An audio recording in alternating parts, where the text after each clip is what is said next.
Tonight, we won't open dusty chronicles to list the names of khans or count the battles carved into stone.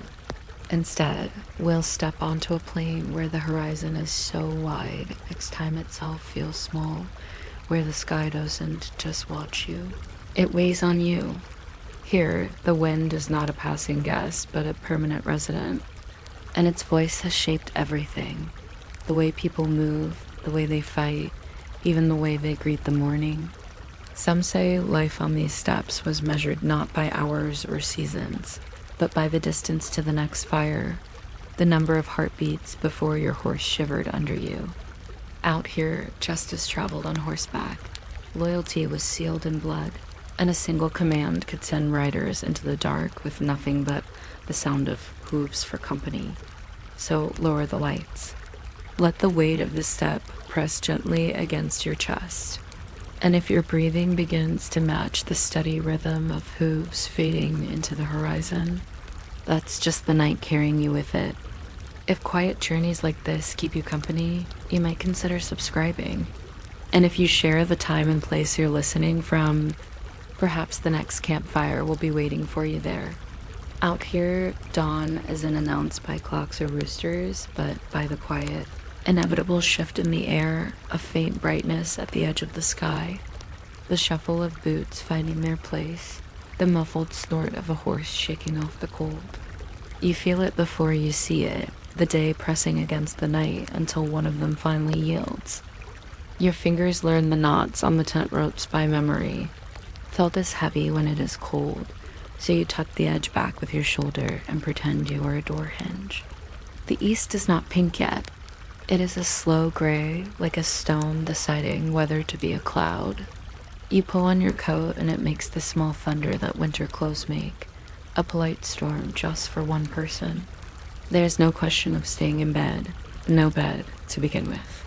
The mat still remembers the shape of your ribs. Outside, an iron kettle sits on coals that look bored. Someone stirs them and they glow with the slight annoyance of being awakened. A boy brings a skin of drink, and it is the same drink they brought yesterday and the day before because tradition is also a kind of alarm. The first swallow is always a surprise, even if you know the taste. It is cool and alive and faintly wild. The Mare who donated is audibly chewing on something in the dark, which is a hospitality note you do not get with other breakfasts. Dried strips of meat wait in a bag at your belt. They break reluctantly, the way old stories break when people finally tell them. You pretend the salt is sunshine. You pretend the wind is a friendly dog that just gets overexcited. And you pretend the morning is optional, though it never is. The cooks move like planets with ladles. The old men wrap their scarves with their eyes half closed. Someone counts horses under their breath, in the calm tone people use to count blessings and inventory at the same time. You warm your hands on steam, and it warms you back the way a book warms you, from the inside, letter by letter. The herd breathes as one creature with many legs. A young rider grazes a knife across a crust of frozen cheese as if shaving a tiny mountain. When a saddle slips off a pile, nobody flinches. Gravity is an accepted colleague. A woman swings a baby into a sling, and the baby blinks at the wind, like a person who has read the spoiler for what the day will be about. The horizon is flat and endless, but your tasks are not. There's a lot to do, and none of it is urgent. Urgency is a city habit. Here, list-making is done by hooves. They will write the agenda in tracks. When you mount up, the leather is stiff and conversational. The horse gives a brief comment about your weight and then forgives you. The step opens its blank notebook and waits to see if you'll write in straight lines. You do not. No one does. The pace is slow at first, the kind of slow that quietly outlives fast. A strap is tightened, a strap is loosened. An archer checks a handful of arrows and counts them without moving his lips. You think about gloves and how they make hands into polite ideas. Your breath becomes the metronome for the hooves, and the hooves, in turn, become the metronome for the day. It is all very musical if you keep the volume extremely low. Riding becomes sitting, and sitting becomes standing, which is convenient because you are not going to stop. Meals are sudden and mobile. You take bites between hoofbeats and chew while the world moves underneath in a long, agreeable conveyor belt. Sometimes someone pricks the jugular of a horse for a few mouthfuls of blood mixed with milk, a portable soup with opinions. The animal carries on as if the procedure was a polite questionnaire. You shift in the saddle and feel where your body ends and the horse begins, which is not a line but a gradient. The wind interviews your face and publishes the results across your cheeks. The land forgives shortcuts. Rivers make in a mood that looks like a mapmaker's handwriting, and you cross them where they decide it will be interesting. Your clothes smell faintly of smoke and story time. The bow at your shoulder is quiet but not shy. It likes being noticed in the way a cat likes being noticed by a string. You pass a hill that is technically not a hill, just a confident wrinkle in an otherwise ironed sheet. A falcon rides the cold like a professional. You think about the courier stations that will someday knit these distances into a system. Posts like beads on a string where riders swap horses as casually as changing a thought. Even the idea of it feels fast. There is a rule about who rides where and with whom, and the rule is older than the riders. Tens and hundreds and thousands, small units nested in larger ones, like those carved wooden dolls that stack until they become a city in miniature. You're in a group of 10, and that is a family, but with more dust. Everyone knows where to look in a moment that is not an emergency, but could have been if emergencies were allowed. They are not. The culture edits them out. You swear loyalty in a way that is formal without being loud. It is the kind of oath that travels with you silently, like another layer under your coat. You think about promises as if they were tools that do not rest. The oath has teeth, and they bite very gently until someone tests the edge. Then the bite becomes the whole story. No one wants that story. Loyalty keeps the camp from melting into separate puddles. You say the words, and then you say nothing for a very long time, and the silence is part of a contract. The chief's words are short and dry. They land like small stones and stay where they land. If you break the oath, the consequences are explained without adjectives. The adjectives would only get in the way. Historical footnote: there are letters from far-off merchants who learned about these rules and wrote home the tone people use when describing a kitchen knife that is sharper than it looks. Laws move here like the wind, everywhere at once, unseen, and not interested in debate. The code is simple, because the landscape is simple. There are clear lines about theft, about disobedience, about who takes what and when. If you take what is not yours, the answer arrives as directly as an arrow. The arrow does not have a paragraph. You are told not to wash clothes in a stream the camp drinks from, which is both sanitary and poetic. You are told to help pick up a dropped object, even if it is not your object, which is also sanitary and poetic.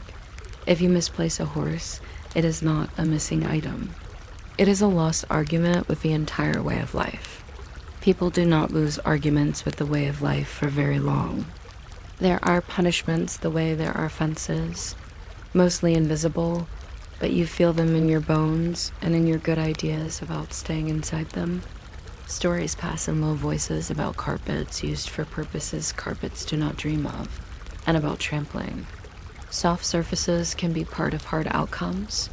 Public penalties exist, and they are not theatrical. They are administrative. They tidy up the social room. The point is not to frighten you. The point is to let the rules hum in the background like the strings of a bow that no one is plucking at the moment. Strangely, people sleep better with the humming there. Order makes an excellent lullaby. Between rules, there is humor.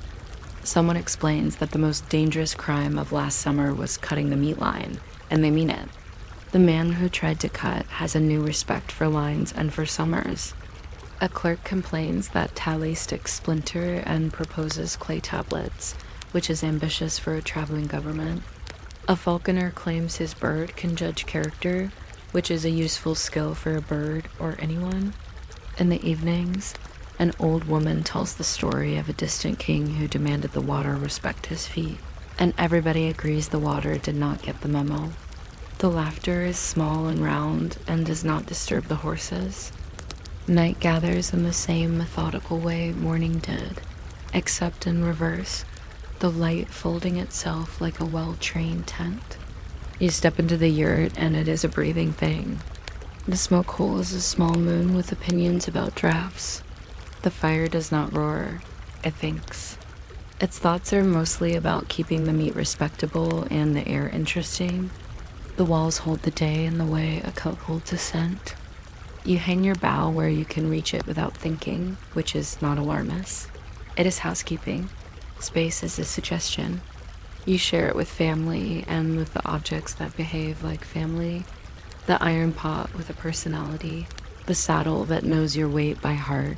The rolled carpet that has heard more secrets than a confessor. You eat a last mouthful of something sensible. It tastes like the color brown. Sleep comes in layers because the ground is not an employee, it is a partner. You fold yourself into a polite shape and the felt approves. There is a cough, then a joke, then the quiet kind of snore that sounds like someone sanding wood far away. The candle gives up slowly, as all good things do. You might think the day is finished, but the day only changes shoes. The night shift is for resting, warming, and remembering tiny details the sun washed out. Someone mends a strap by feel. Someone rubs a horse's nose and apologizes for earlier. A mother hums the shortest song in the world. You pull your coat over your feet and think of the herd moving like slow stars. The wind tests the seams, finds them honest, and moves on. The smoke climbs into your hair and takes out a long-term lease. If you are still awake at this point, that is either impressive or a sign that your pillow has opinions. Either way, we continue.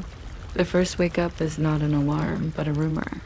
A rooster somewhere practices punctuation. A dog edits the punctuation. You learn new definitions of blanket, such as a thing you share with the air. Your back is both younger and older than you, which is medically interesting. The fire stares up at you with a look that says it did its best. You step outside. The east considers color again. You consider breakfast again. The same cup arrives with the same milk, confident in its role as timepiece. The strips of meat have not learned to be softer overnight, but they are punctual. Horses notice you in the way furniture notices you. They do not until you try to sit on them. Then they notice everything. You swing into the saddle and the day swings with you as if you were hinged to it. You think about maps. A map here is an agreement among hooves. You think about roads. The road is wherever you agree not to turn. You think about tomorrow and find it indistinguishable from today, which is soothing in a way most agendas are not. Dust rises and writes your name very small, then forgets it, which is also soothing. The camp stretches, yawns, becomes a procession of dots, and then a line, and then a sentence across the plain, saying the same calm thing it said yesterday, forward but gently. Somewhere in the line, a singer begins the sort of song that stays inside the throat and does not bother the air too much. The chorus is not a call and response. It is more like two people who agree silently to think about the same hill. You chew a piece of dried curd that could stop a small arrow. You drink tea salted to the point where it is now soup with opinions. You adjust your syrup and your beliefs, both only a notch. The day continues as if it had already been written and left on your saddle in a tidy hand. Every now and then you pass a place that remembers something loud from another year, and the memory lifts its head, then lies down again. You recognize where a camp once stood because the grass still speaks sit. You recognize where a corral stood because the ground holds its circle like a bracelet you can still see on a wrist after it has been removed. The world is full of quiet archives. You ride through them as if walking through a library where all the books are sleeping and the librarian is the wind. If there was a plot, you have politely misplaced it, and the land approves. By afternoon, the horses settle into that reliable metronomic disagreement with distance.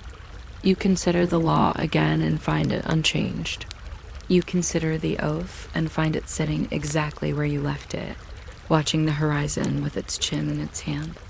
You have the small thought that the horizon is always ahead because the world wants you to practice patience. You accept the lesson. The bow at your shoulder leans into the curve of your back as if it knows something funny and will tell you when it asks ready. You decide it is never going to be ready, and this comforts you. When the sun begins to relax behind you, the camp grows out of emptiness like a drawing that draws itself. Yurts bloom in disciplined circles. Fires remember how to be fire. A child runs with a handful of air and laughs because the handful is full. Someone counts the day's small successes. Nothing broke. No one argued with the weather and lost. A horse cooperated on the third try, which is technically still a win. A storyteller picks a topic like salt and somehow fills an hour.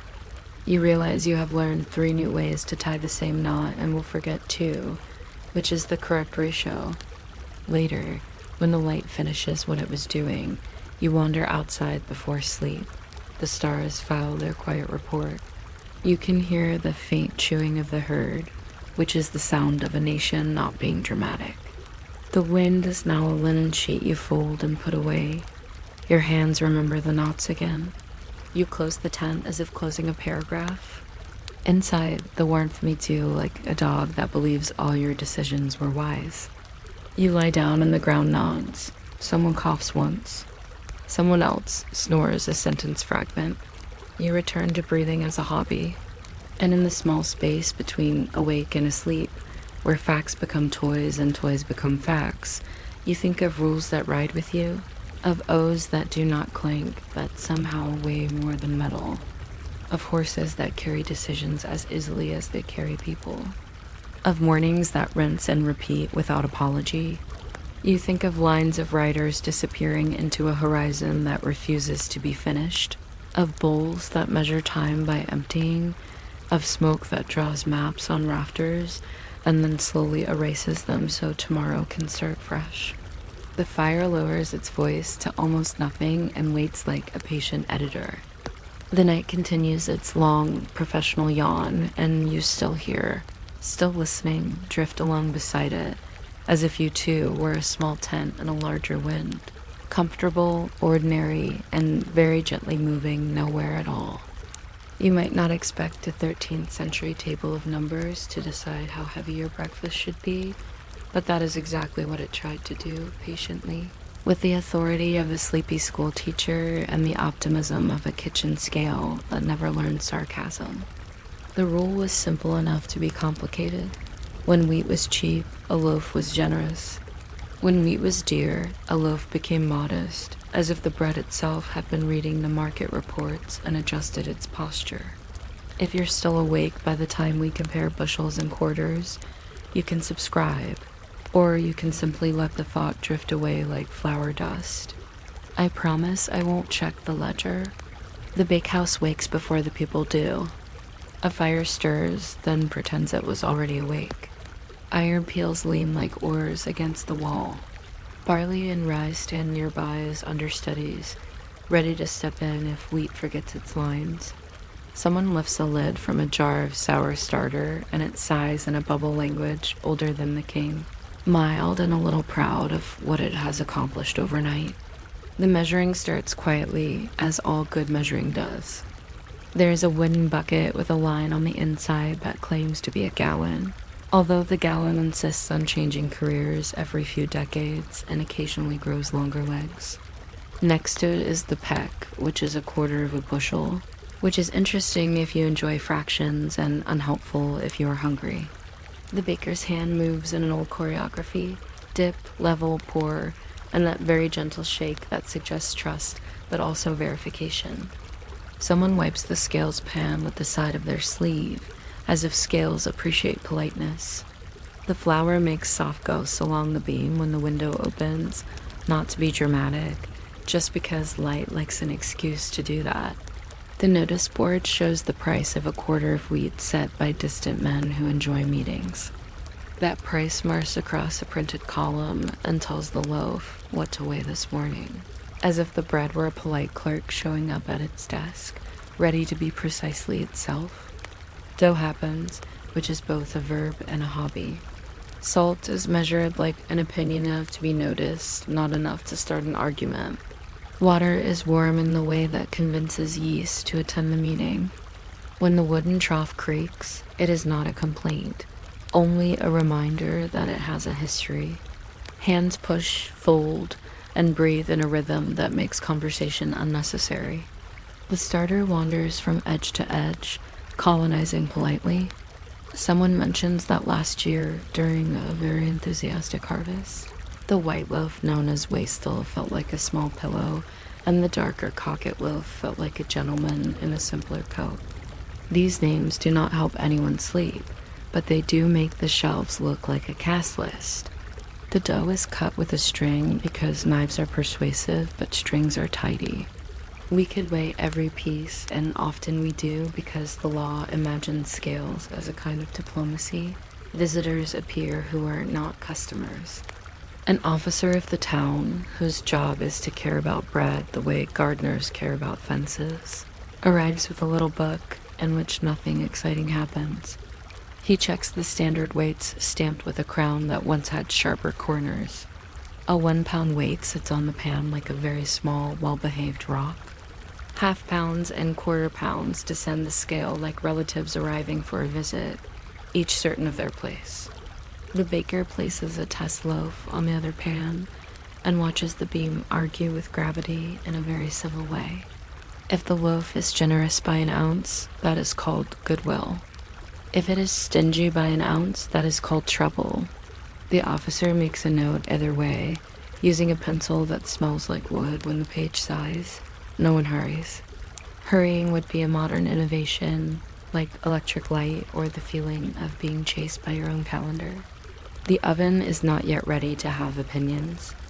The faggots of brushwood burn down into a neat bed of heat, and a goose-wing brush sweeps the hearth the way a librarian sweeps crumbs from a long table, more out of principle than necessity. Proofed loaves rise under claws like careful hills. When someone presses a finger into a dough and it springs back slowly, the room nods. A thin loaf called a simnel waits in a corner, supervised by a senior baker who remembers too much. The simnel requires boiling before baking, which is a very old joke about bread that doesn't mind a bath. Somewhere in the yard, a miller brings news about grit in the flour. Grit is an unwanted guest that travels with stones and rivers and only dissolves when you are not looking. The miller blames the water. The water declines to comment. The oven door closes with the modest authority of an archive. Counting is the second religion of baking. A dozen is safe, but 13 is safer, and the 13th stands there, with the amiable expression of a loaf that knows. It is technically a bonus, sometimes called the vantage loaf, a loaf with a little swagger saved for the customer or the inspector, depending on the weather. There were reasons for this extra. Scales can drift like clouds. Flour can settle like opinions. A scrap more bread is cheap insurance against the public method of announcing underweight results, which historically included flag spells and a mildly humiliating appointment with wooden rope. So 13. The apprentice lines them in rows that look like a small geography lesson. 12 in 2 neat stacks, and the 13th like a punctuation mark, perhaps a comma, which is what bakers prefer, a pause rather than a full stop. Delivery baskets arrive with the kinds of handles that have seen more fingers than a handshake. A boy practices balancing a tray and walks the shop twice without dropping anything, which counts as a promotion. The ledger shows debts in a tidy script that is always a little more optimistic than the people it describes. A woman brings eggs to barter. The eggs are evaluated with the seriousness of diplomats. Somewhere, an elderly customer asks whether the price today means the loaves will be thin. The baker replies that the loaves have chosen to be thoughtful. It is a good answer. In the back, someone evaluates crusts with a knuckle tap gentle enough to awaken a shy door. The sound is grain speaking in percussion. When the guild meets, it is not one of those dramatic gatherings the plays prefer. It is more like a polite confluence of aprons. Oaths are not shouted, they are nodded. The rules are a kind of lullaby everyone has learned to hum.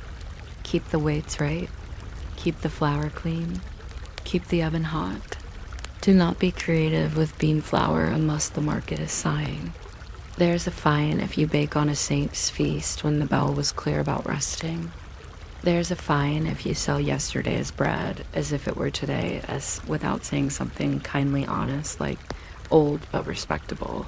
Someone raises the delicate subject of alum, that white powder which, in later centuries, pretended to be a miracle that made poor flour behave. The guild frowns gently. It would rather not discuss chemistry at this hour.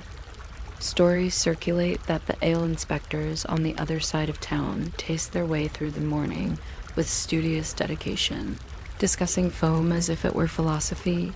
Bread inspectors are less festive. They arrive in twos with a box that holds weights and with a mouth that holds nothing until the weighing is over.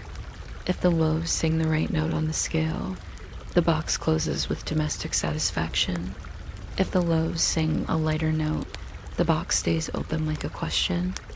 A baker might be led to the pillory, which is wood that pretends to be furniture until it needs to be a lesson. Sometimes a string of underweight loaves is hung around the neck like an honest inventory. People pass, look, and then decide to finish their errands. Market days do not pause for morality. They prefer to multitask. The code that governs all this is determined to be straightforward. Price of wheat up, weight of loaf down. There are printed tables that become worn at the corners from so much finger reading. A clerk might explain that a farthing loaf of wastel should weigh this many ounces when the quarter of wheat costs that many shillings, and will point with a nail that remembers yesterday's ink. It is possible to get quite far into the math before realizing that any particular loaf still has opinions.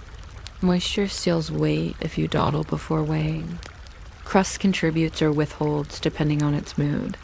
Households argue sweetly about whether a trencher, the stale, sturdy slice that serves as a plate counts as part of the meal or part of the furniture. The code declines to answer. It prefers to provide an atmosphere. The penalties are described in old charters with a sturdy lack of adjectives that makes a reader feel both reassured and slightly chilly. Underweight bread invites the pillory. Bread mixed with chalk or odd powders invites discussion with the magistrate that feels shorter than it is. There are fines that prefer round numbers. There's also the civic custom of public notice, which is to say that neighbors will know, and the knowing will travel faster than carts. None of this is thrilling, which is precisely the point. Laws like these aim to make excitement rare. The excitement, when it happens, is brief, administrative, and followed by a long yawn. In the corner of the bakehouse, an elderly cat takes notes on nothing at all. Evening folds itself along the rafters. The oven gives back its heat in a slow, reasonable way, like a samovar telling long stories. Broken loaves become breadcrumbs, and breadcrumbs become accomplices to tomorrow's soup. The claws that kept the rising dough modest are shaken in the yard, and the air turns briefly into a bakery ghost again. Someone oils the wooden trough as if it were a musical instrument, which, in a quiet sense, it is. The starter receives a small supper of flour and water, which it accepts without ceremony. A child pretends a peel as a knight's lance, then correctly returns it to the wall before the peel remembers that it is heavy. A list is made of tomorrow's orders. 2 for the widow next to the cooper, 4 for the inn, whose sign is technically a bare 3 for the stationer, who keeps all the lead point pencils in a cup that used to be an inkwell. Inside the house next door, bread becomes a plate. A thick trencher supports dinner with stoic kindness, and then, after service, either joins the stew pot for charity or sits overnight, becoming tomorrow's good idea. Stale bread is resourceful. It will be reborn as a pudding with raisins that argue about their origin, or as a soup that tastes like comfort without region. People cut the crusts into tiny roofs for cheeses that enjoy architecture. The smell in the lane is half smoke, half toast, and half the past, which is mathematically suspect but emotionally accurate. Dishes clink with the exact amount of enthusiasm they can afford. The cat experiences an important development in its day and decides not to report on it. Night makes the oven look like a red eye that is considering sleep.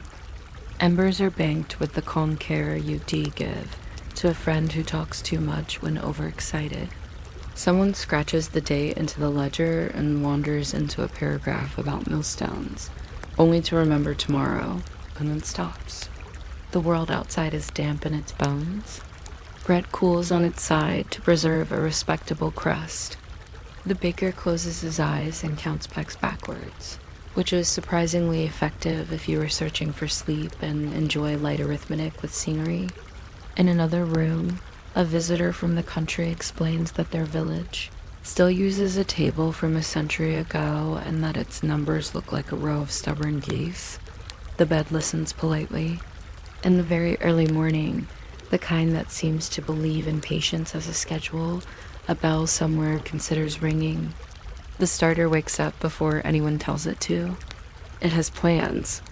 The trough is scrubbed until it remembers a younger version of itself. A new measure of flour is carried with both arms like an amiable baby. The quarter of wheat has a different price today, which means the loaves will choose a slightly different identity, thinner or plumper by the width of a song. The officer may call, or may not. Either way, the scale has already prepared its small speech about fairness. Someone opens the door and the air wanders in with opinions about temperature. Another day, very similar to yesterday, assembles itself in the yard with the confidence of a routine that has been personally approved by gravity. People come for their bread while saying the same sentences they always say, because bread prefers sentences it has heard before.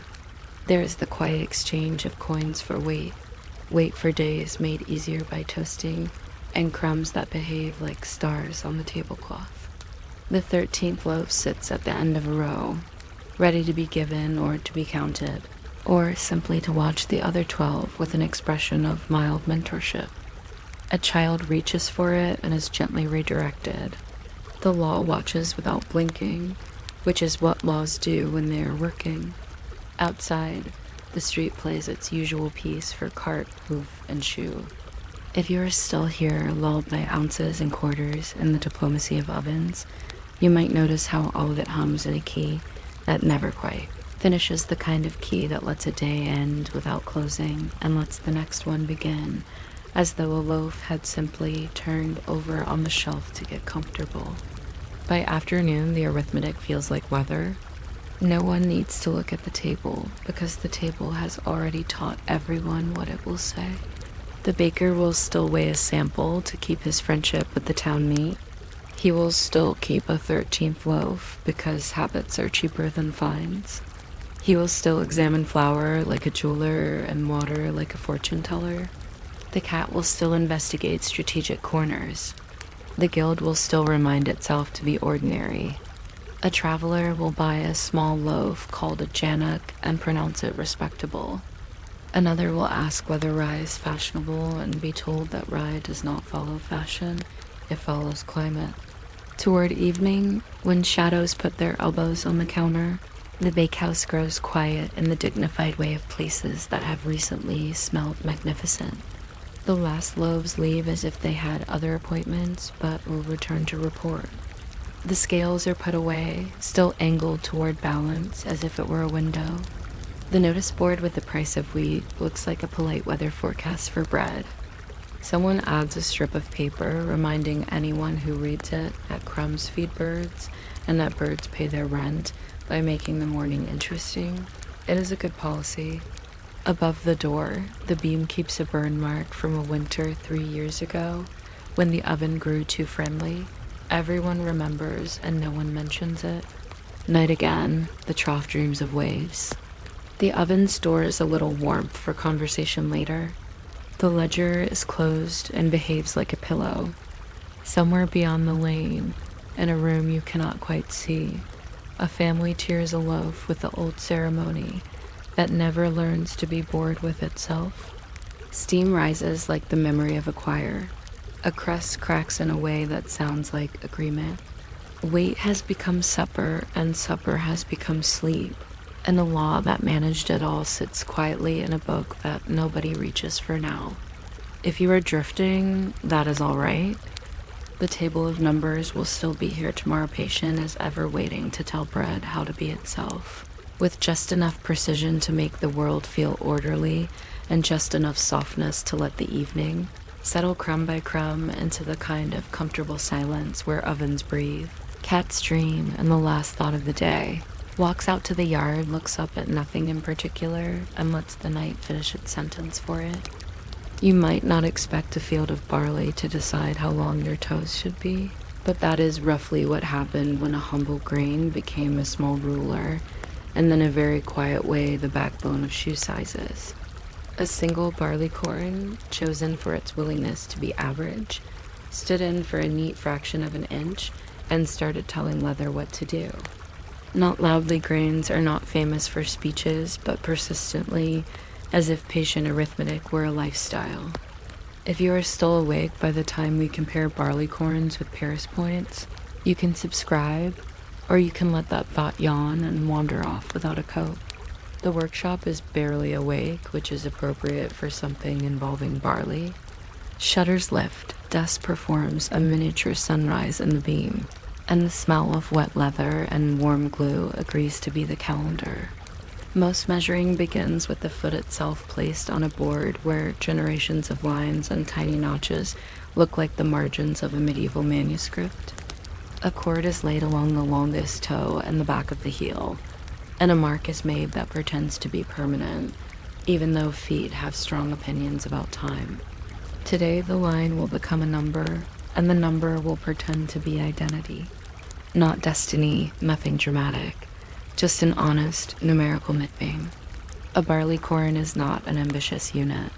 It is, depending on your era and mood, about a third of an inch, which is exactly big enough to argue softly with other systems.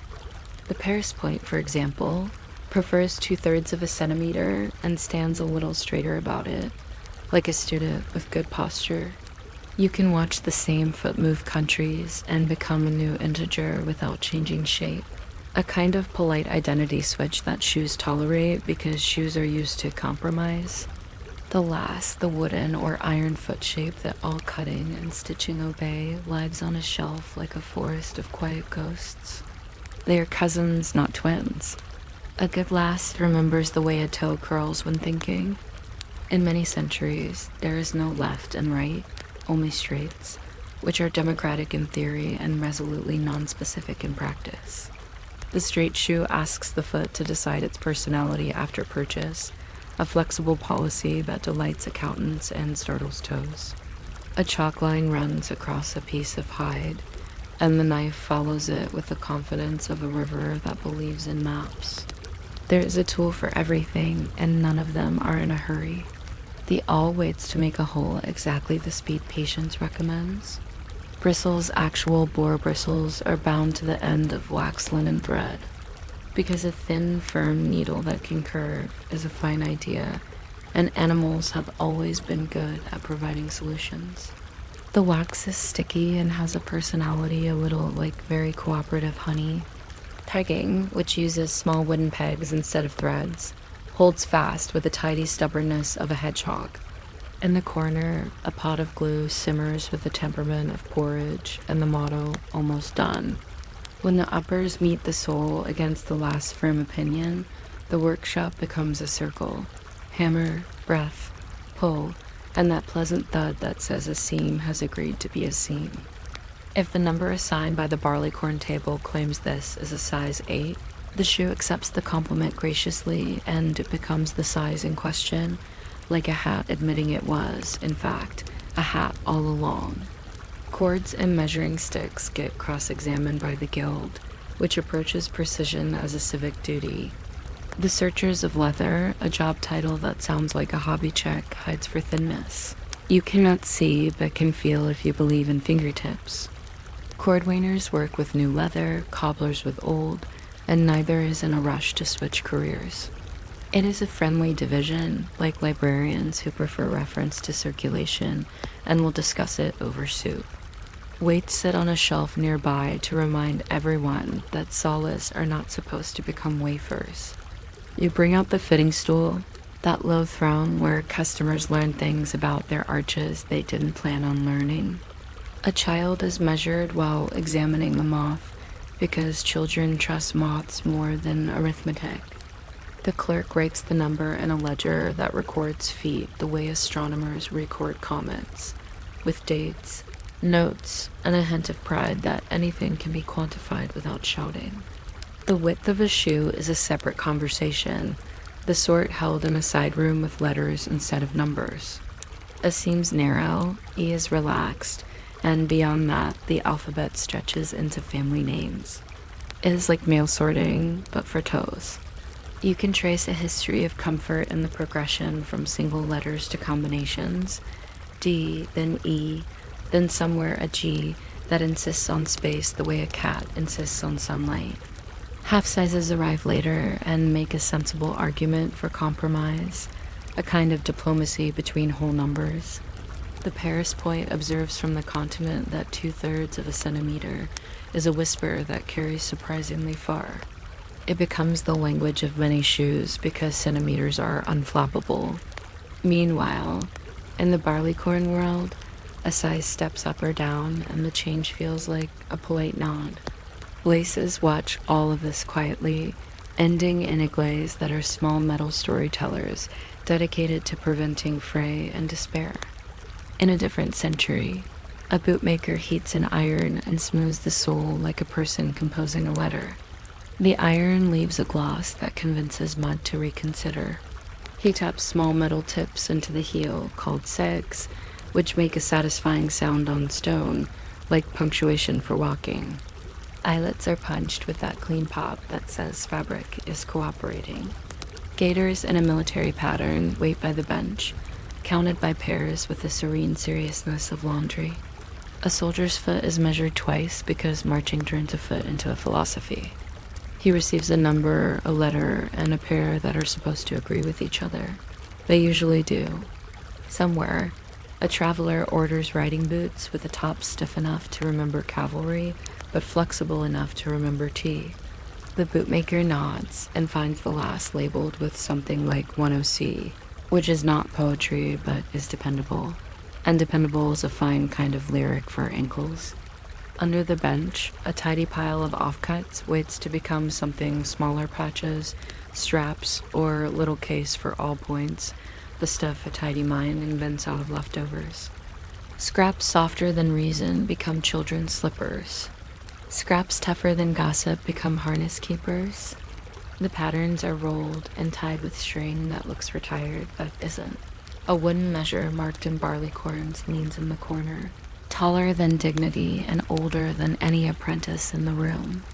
The apprentice is taught to read it the way one reads a clock, not just numbers, but the polite conversation between numbers. He practices placing the stick along a foot and saying the number with no visible emotion, which is the correct technique for announcing sizes, train times, and the weather.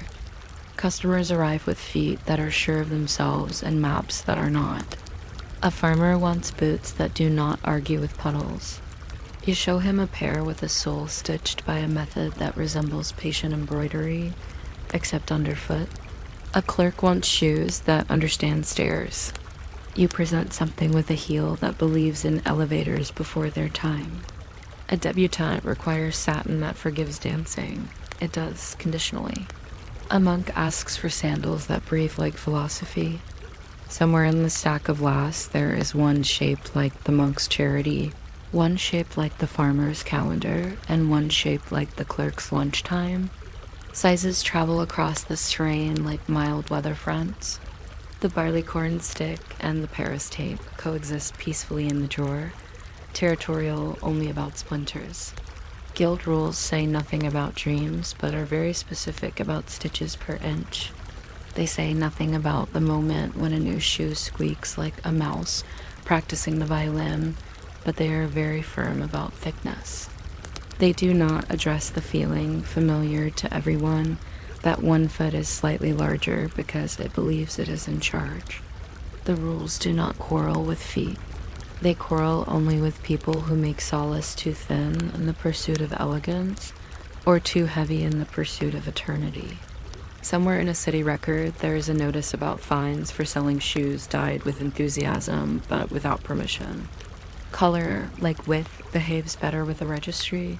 Night does not sneak up on a workshop. It settles serviceably, like a lid. The glue pot is dowsered out, the bristles cleaned with the meticulousness one usually reserves for violin strings, and the awls sheathed so they don't wake up in the dark and rearrange themselves.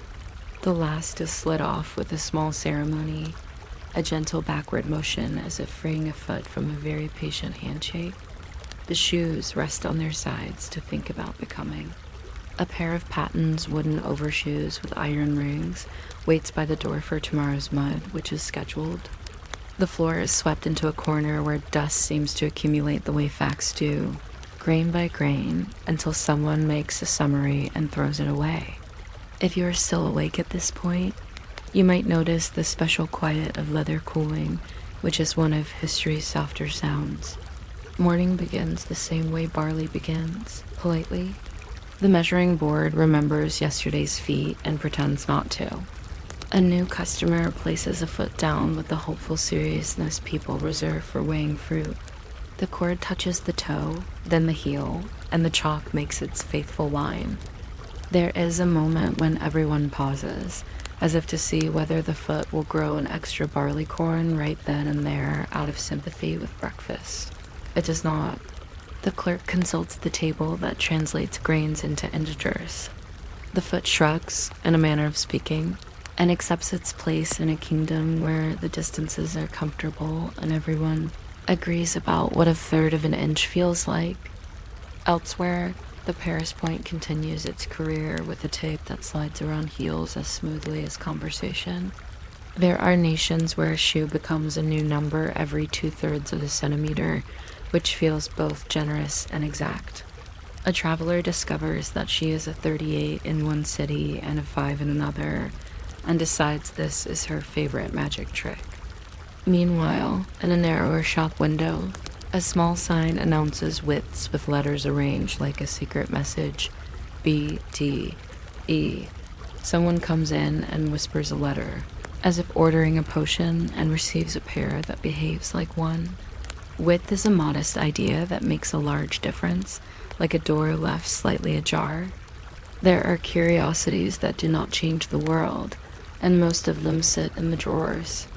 A shaped knife with a blade snug as a violin bow. A tiny hammer that can persuade a nail without waking the neighbors. A piece of pumice worn down by 1,000 heels. A burnisher that likes edges as much as editors do. Somewhere a pair of boots stands upside down on trees that keep the shafts dignified. The trees look vaguely aristocratic in their quiet service. There is a tin of dubbin labeled in a script that enjoys loops. When rubbed into leather, it smells like rain deciding to be helpful. Sizes multiply gently. Children grow through numbers like stepping stones, and the workshop kindly keeps outgrown pairs to stretch, patch, and pass along. Old boots come back with a narrative in their creases and are given new solace. A procedure that feels like replacing the floor of a house while the house hums a tune. Toes that once lived in straights meet left and right as separate characters and are cautiously delighted. In time, the straight shoe recedes into museums, where it sits obediently on a shelf surrounded by labels and the feeling that it could still go either way if offered a chance. In the street, shoes keep their promises. to be ceilings for socks and small biographies for feet. Cobbles offer conversation, mud offers opinions. Floors of polished wood confide quietly, some shoes sing on them, some do not. At thresholds, people pause because thresholds are invented for pausing. Someone taps a heel to loosen a pebble, a gesture older than many governments. The pebble declines to be interviewed and hops away. All of this proceeds at the private pace of ankles, knees, and time. When people go to bed, shoes rest side by side in the social arrangement they prefer, toes forward, heels toward the dark like two boats pulled up on a shore. They will be the same sizes in the morning, barring the seasonal swelling of feet that have expressed strong views about heat. The barley corn will still be 1/3 of an inch, the Paris point still 2/3 of a centimeter, and neither will mind that 1/3 and 2/3 belong to different families. The last will still be itself, which is comforting. Somewhere in the house, laces dream of neat bows while aglays plan to retire as paperweights and never quite do. If you find yourself drifting now on a tide of numbers that never raise their voices, that is appropriate to the subject. The barley corn is a unit that knows how to end a day, with no conclusion and no argument, only the suggestion that tomorrow will be very similar, and that toes will line up in the morning against a friendly board where someone will make a small mark, convert it into a number convert, the number into leather, and convert the leather into something that walks away at a thoughtful speed. The shop falls quiet, the bench keeps the shape of its last customer for a while like a soft memory, and the night, thinking generous thoughts about paths, leaves, and feet, goes on in that familiar, measured way, grain by grain, step by step, until the first light asks everyone to consider size again, just enough to be comfortable, and then to go on not thinking about it at all. You might not expect a small rectangle of enamel to keep a city from losing itself, but that is what a house number tries to do, quietly day after day, like a librarian who shelves addresses instead of books. A plate with 2 digits sits above a door and pretends to be modest, yet it teaches strangers where to stop walking. If you are still awake by the time we reach the debate between hyphens and slashes in apartment numbers, feel free to subscribe, or simply allow that decision to drowse on the doormat. The number will not take offense. Long before these tidy plaques, people told directions with the confidence of poets. Turn where the chestnut tree thinks about the river. Then continue until the house with the friendly geese, but geese wander and chestnut trees have hobbies. And so an official decided the city would breathe easier if it learned to count. At first the counting was chalk on stone, and chalk, being an outdoor optimist, lasted exactly until the next weather. The earliest numbers were invented for reasons that would make a candle nod. Tax rolls, military lists, a census that wanted to point at a door and say, yes, this one. Officials who adored tables more than scenery walked a street with a brush, a jar of paint, and a very linear personality. They wrote numbers that drifted slightly downhill with each step, the way handwriting gets tired after a paragraph.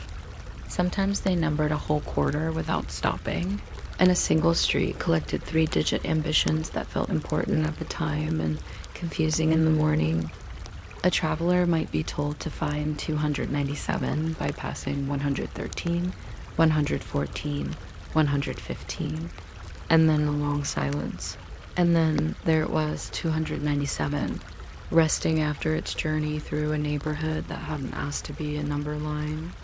When Rain disliked the ink, an officer would return to repaint the digits with a kind of gentle irritation, like a parent retying a shoelace that keeps making other plans. People reacted with the polite drama of doorways. A few brushed the numbers away, because nothing had asked the brick how it felt about arithmetic.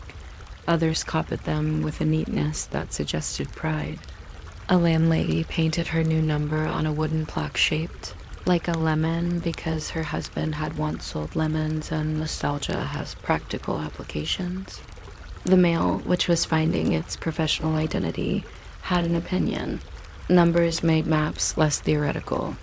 A postman who loved efficiency more than surprise learned to follow even numbers up one side of a street and odd numbers down the other, a pattern so satisfying that boots marched more quietly. In a few towns, the officers numbered each side consecutively in a horseshoe, all the way to the end and back again, which looked tidy from above and mischievous from ground level. Visitors developed the charming habit of arriving at the right address on the wrong side of the road and declaring the system inventive. In different places, the numbers chose different costumes. Some were stenciled in set black digits that looked like firm advice. Others were hand-painted in flourishes that made even the numeral 3 feel ornamental and slightly aristocratic. Later came enamel plates in patient blues and steady whites, the sort of colors that believe in laundry. The plates were screwed into brick with the confidence of things that plan to outlive several coats of paint and at least one fashion for ivy. A shopkeeper polished his number on market days because the shine made customers feel as if arithmetic were fresh. The parish clerk, armed with a book that listed every number with a surname and a profession, discovered that professions had a way of multiplying at the same address: tailor over baker, widow over tailor, and a musician practicing upstairs who was never quite in the book, because music keeps irregular office hours. Occasionally, the city changed its mind. A committee counted again and decreed that all the numbers would become other numbers in the interest of clarity, a quality that frequently arrives wearing a cape labeled temporary confusion. Notices were tacked to doors explaining that 24 would soon be 28 and that anyone attached to 24 should be calm about this new adventure. Carpenters with good handwriting painted over entire blocks in a weekend that smelled like turpentine and policy. Dogs inspected each numeral as if it might be edible. Letters went astray for a week and then discovered their new destinies. The old numbers lingered in family vocabulary the way nicknames do. We lived at 24, which is now 28, next to the shoemakers. That refuses to be anything but next to the shoemakers. Numbers began to learn manners. They aligned themselves at a respectful height, not too high for rain to scold, not too low for baskets to knock. They adopted serifs when streets felt historical and sans serifs when streets practiced modernity. A clerk argued earnestly that a number 6 with a tight loop suggested prudence, while a looser 6 hinted at optimism. No one disagreed because typography is essentially polite weather. Some landlords added half numbers for rooms created where rooms had not existed, and so you could live at 12 and a half with the slightly theatrical feeling of inhabiting punctuation. The hyphen appeared for houses that invited extra dwellings into their side yards, and a slash crept in for courtyards where addresses stacked like folded sheets. A child, learning her own location by reciting 12/4, decided that living inside arithmetic was normal and possibly cozy. At night, lamplighters moved along rows of digits that glowed briefly when touched by flame, as if the numbers were practicing being stars. They carried ladders with the weary grace of professionals and could point to any number in darkness, which is a talent not commonly praised but worthy of it. A constable on patrol kept a small notebook labeled uncooperative doors and filled it with numbers that hid under hesitating ivy. Ivy enjoyed the sport. Milkmen memorized rounds that hopped through arithmetic like polite chess moves. If you are still with me and still inclined to reward patience with patience, you might subscribe. If you prefer to slide quietly into sleep, the numbers will take attendance for you.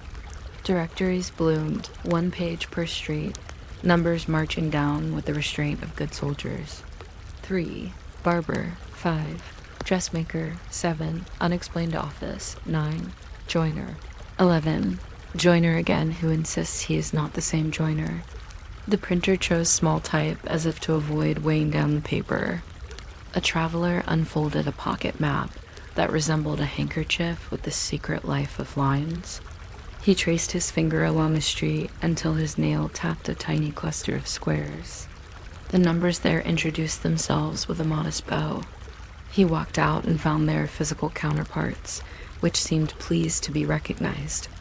Meanwhile, a delivery boy discovered that numbers sometimes lied on purpose House 10, claiming to be House 8 to confuse creditors, and decided this was his favorite urban legend until someone explained that paint ages and intentions do not always keep up. In some quarters, a different scheme prevailed. Blocks counted by hundreds, so that 300 promised you were approximately 300 addresses from the river, give or take a philosophy. This mathematical map allowed even the drowsiest traveler to estimate distances the way bakers estimate how long it will be before bread obeys. Police reports adopted the habit like a good coat. Incident near the 500 block, which sounded vaguely reassuring, as if mischief had consented to be quantified before being resolved. A few streets developed the habit of adding letters 1-2, 1-2B, 1-2C, like building a small alphabet on a single stoop. The postman called these the Terrace family and envied their clarity. He had strong opinions about clarity and kept them in a biscuit tin along with twine envelopes that had retired early. Renumbering produced ghost signs. Old digits, too stubborn to leave entirely, bled through fresh paint and weather that felt nostalgic. A careful observer could read the palimpsest, 41 becoming 37, becoming 39. The way a person gradually tries on versions of themselves before settling into breakfast. The city, embarrassed by its own handwriting, installed new plates with rivets that looked mercifully permanent. Some plates sprouted crowns, or stars, or a crest that promised reliability because the crest had no hobbies. Others were plain as rain. An elderly neighbor comforted a young post clerk by explaining that a city is a long poem written by committee, and that numbers are the punctuation. Commas move, but the sentence continues. Collectors began to notice the plates. A man with an admirable hat decided he would spend weekends offering to replace weather-beaten numbers with duplicates, keeping the originals for a museum of addresses. The museum quickly became a room with a door difficult to find because the number on the door kept changing as a living exhibit. He wrote labels in tidy hand, describing the virtues of a stalwart 27 in cast iron, and the faint bravado of a painted 103 that had survived 3 winters with the outlook of a ship's bell. Visitors nodded, then left, and immediately checked their own plates at home, wiping them with the corner of a sleeve, whispering something like, "There you are," which numbers understand as praise. A landlord, practical to the point of art, installed an extra plate for the alley entrance and another inside the gate because the delivery of coal, laundry, and unsolicited opinions benefits from confidence. Numbers proliferated. They appeared on lampposts and doorbells and boxes where letters slept.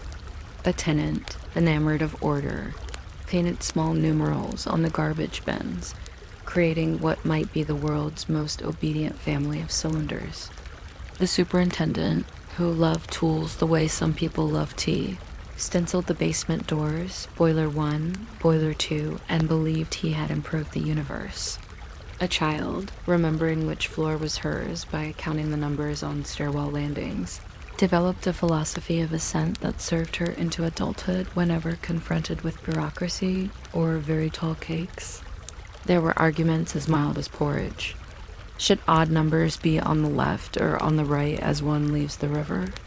The committee split into teams with names that sounded athletic but were essentially geographic.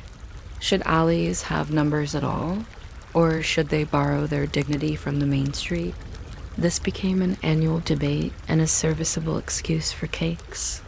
Should a house that insists on splitting itself into 4 flats lose its original number, or be allowed to keep it like a surname, adding thoughtful letters? The letters won because letters enjoy appearing next to numbers. They feel useful there, dressed for business. After the meeting, everyone returned home by numbers without noticing the paradox. Catalogs for hardware shops displayed pages of numerals and materials that announced personalities. Brass for the respectable, iron for the sincere, porcelain for the quietly charming. Screws were included because a screw and a number form a friendship that resists weather. Instructions suggested drilling a pilot hole, aligning the plate with the door's polite center, and standing back to admire the arithmetic. A customer did exactly this and realized his doorway looked taller, as if the digits had brushed its posture. Another purchased a small hand-shaped door knocker pointing mischievously toward the number, which delighted guests and gently improved accuracy. Night softened the streets until the plates were small islands in a sea of brick. Someone returning late counted by fives to stay awake. 15, 20, 25, 30, a system as old as toes. A cat paused under the light at 42, reconsidered destiny, and proceeded to 44 because cats prefer even numbers when choosing fences. The clock at a church contentedly informed no one in particular that it was almost tomorrow. Numbers, having shepherded all these small decisions, rested on their screws with the confidence of work done and the hope of more work just like it. Morning returned with its habit of being predictable. Couriers checked addresses as if reading quiet prayers. A market stall delivered cabbages to the right door because the digits told the cabbages how to be wholesome. A plumber, instructed to attend to flat C, buzzer 3, understood the ritual. Immediately press once, wait politely, introduce yourself to the number before the person. Somewhere an inspector with a folding rule verified that an entrance from the side lane also bore its waffle mark, and left satisfied, which is a rare and beautiful civic emotion. If you are drifting, the numbers will continue without supervision. They were designed for that. In the archive, address books aged into that brown that makes paper smell like an old conversation. A researcher traced a finger along a column and found that 19 used to be a bakery, then a chemist, then a shop that sold only candles and vice. The numbers did not change. They simply learned new words. City directories described whether the house had a yard and how the yard felt about it. A marginal note explained that number 6.5 shelters a small staircase that dislikes being hurried. The archivist closed the book as gently as a door with good hinges, and the reading room sighed with the relief of completed tasks. There have always been gaps where a number ought to be. An empty lot wears the absence like a borrowed coat. A new building appears and claims an identity between 54 and 56, and the plates adjust their expectations. The postman, whose roots are family, welcomes the newcomer with an extra step added to the day's dance. Directory compilers accept the digit as if it had been promised from the beginning. Estate agents polish the arithmetic until it looks persuasive in some light, numbers like being included. They are courteous about it. When a city grows into higher floors, elevators become librarians of altitude and adopt their own arithmetic, which is another story with similar manners.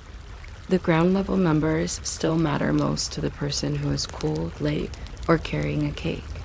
They are the moment of confirmation when the cake and the door understand one another. The plate does not smile, but you feel that it would, if enamel were permitted to be expressive. It does its job, which is to match a map with a wall, and to convert wandering into arrival. If you are still listening, the numbers are doing their steady work, drawing thin threads between people who will never meet, a municipal poet, a map maker with excellent margins, a postman who steps carefully, a cat with a fence policy, a lamplighter who loves ladders more than gossip. The threads form a net that catches confusion before it falls. It is not exciting, which is the compliment such nets prefer. In the evening, someone will wipe a smudge from a plate with the cuff of a jacket and feel, without remarking on it, that the street looks more itself. So the enamel rectangle remains a small promise. It says, as softly as numbers can say anything, that a city is learnable. It says that even if trees wander and geese pursue independent careers, doors will introduce themselves with economy.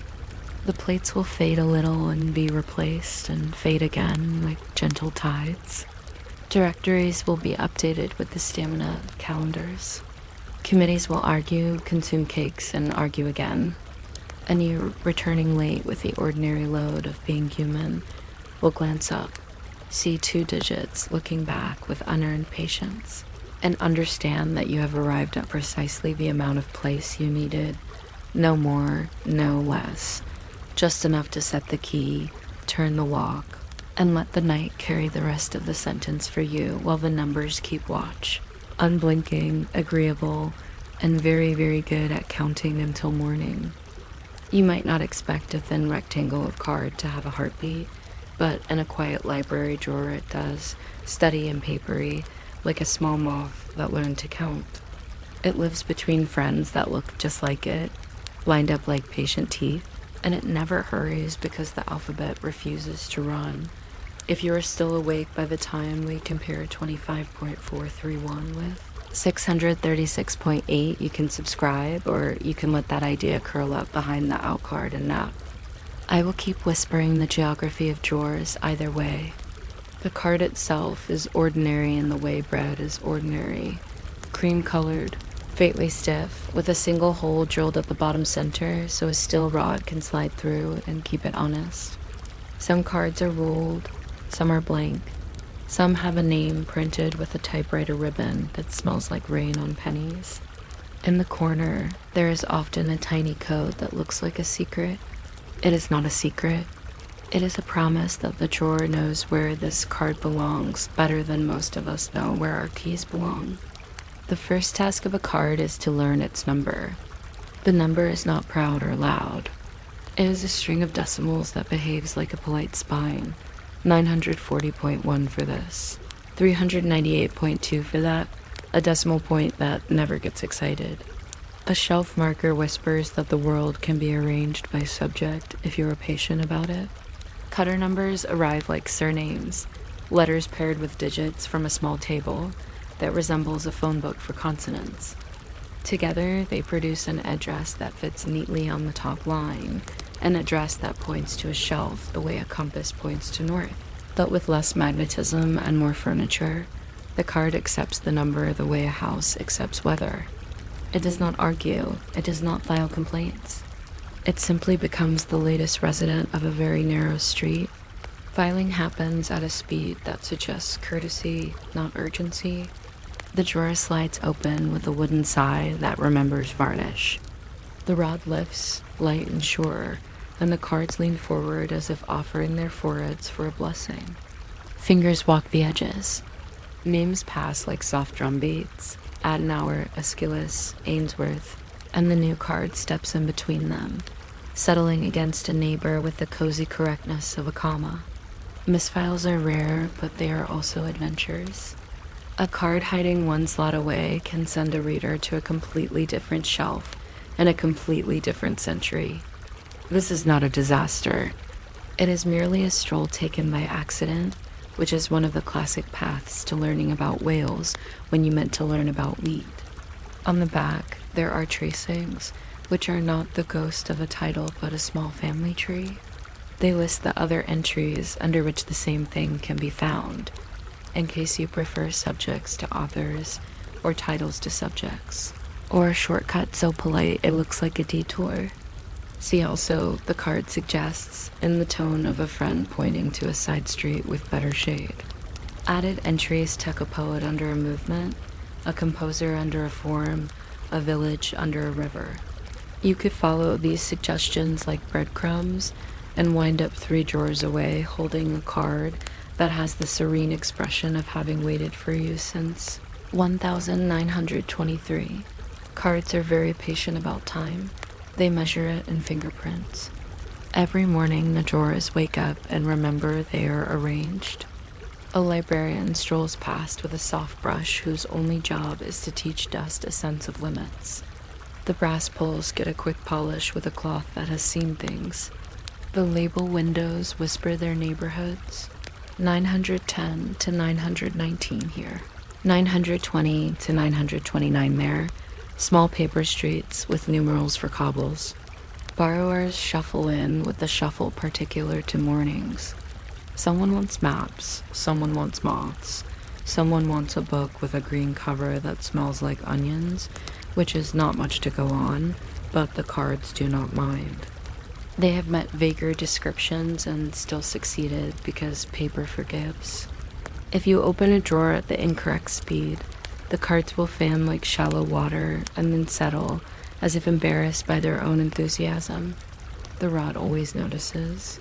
It keeps the cards from taking a walk, which would be chaos. The out card sits near the front like a polite bouncer. When a card is lifted for inspection, the out card steps into the gap and marks the borrower's name with a stub pencil that understands brevity. Later, the missing card will return to its place, and the out card will return to doing nothing, which it does very well and with great dignity. A catalog is a theater in which nothing dramatic happens carefully. Typewritten entries carry the imprint of a typist who knew the rhythm of tap stops the way a drummer knows a ride cymbal. Some lines lean, just barely, as if gravity has opinions about italics. The uppercase letters are proud, but not arrogant. And there is sometimes a red pencil note that says, "See revised heading," a phrase that resembles gossip without consequences. Library of Congress cards, when they arrive in small bundles, are the fancy cousins. They have a printed calm, and their card numbers sit in the corner like tiny passports. The local cataloger admires them and then adjusts them, because even a delivered perfection must learn the local weather. In the afternoon, a school group descends on the drawers like birds investigating a hedge. The children look for dinosaurs, which are an enthusiastic yes. They look for a book on knots, which is a yes if you prefer ropes to metaphors. They look for a book about a dog named Misty that may or may not exist in this dimension. The cards do not object to this range. They enjoy range. The librarian shows how to follow subjects like stepping stones, dogs training to animal behavior, handbooks to patients' juvenile literature, the last link invented on the spot, which is how catalogs grow a sense of humor. One child finds a card with a smudge shaped like Idaho and decides that is a sign. Meanwhile, the shelf list in the back room goes on being the quiet twin of the public catalog. A separate run of cards filed in shelf order rather than search order. It has the personality of a ledger and the heartbeat of a warehouse. When a book vanishes, the shelf list yawns politely and confirms the vacancy. The cataloger then writes a small obituary for the missing volume, withdrawn, lost, or not found during inventory, in a tone that refuses to be bitter. Another book arrives, wearing new cloth, and is introduced to the town square of the catalog. There is ceremony, but it looks like pencil work. Sometimes the drawers hold cards for things that are not books. There is a card for a map in a case that grips its contents like a careful ant. There is a card for a phonograph record, which lives in a sleeve with its own mind about scratches. There is a card for a pamphlet, filed under vertical files, which is a phrase so practical it is almost poetry. Ephemera comes and goes. The drawer keeps a straight face. A small note appears, "Ask at desk." The desk knows things the cards do not say aloud, such as the location of the key for the atlas stand and the fact that the microfilm reader prefers compliments. At closing time, the drawers push in with a faint mutual click that feels like a nod. The cards rest. They have listened to many fingers and answered most questions. The unanswered ones are rolled over to tomorrow, which does not mind. The building cools, the shadows align themselves with reference shelves, and the globes consider nothing in particular. Somewhere a copy of the cutter table sleeps under a rubber band, which is the natural habitat of tables. If you are still awake, consider the pleasing modesty of it all, the way a system so small holds a map so large, how decimals behave like weather you can fold. Morning again, and the catalogers have found a stack of new titles that want addresses. Each title brings its own drama in the mildest sense. Is this history or travel? Or the gentle argument where history borrows a passport from travel and returns it with a sandwich? The decimals negotiate. 914.2 nods at maps of counties shaped like tea cozies.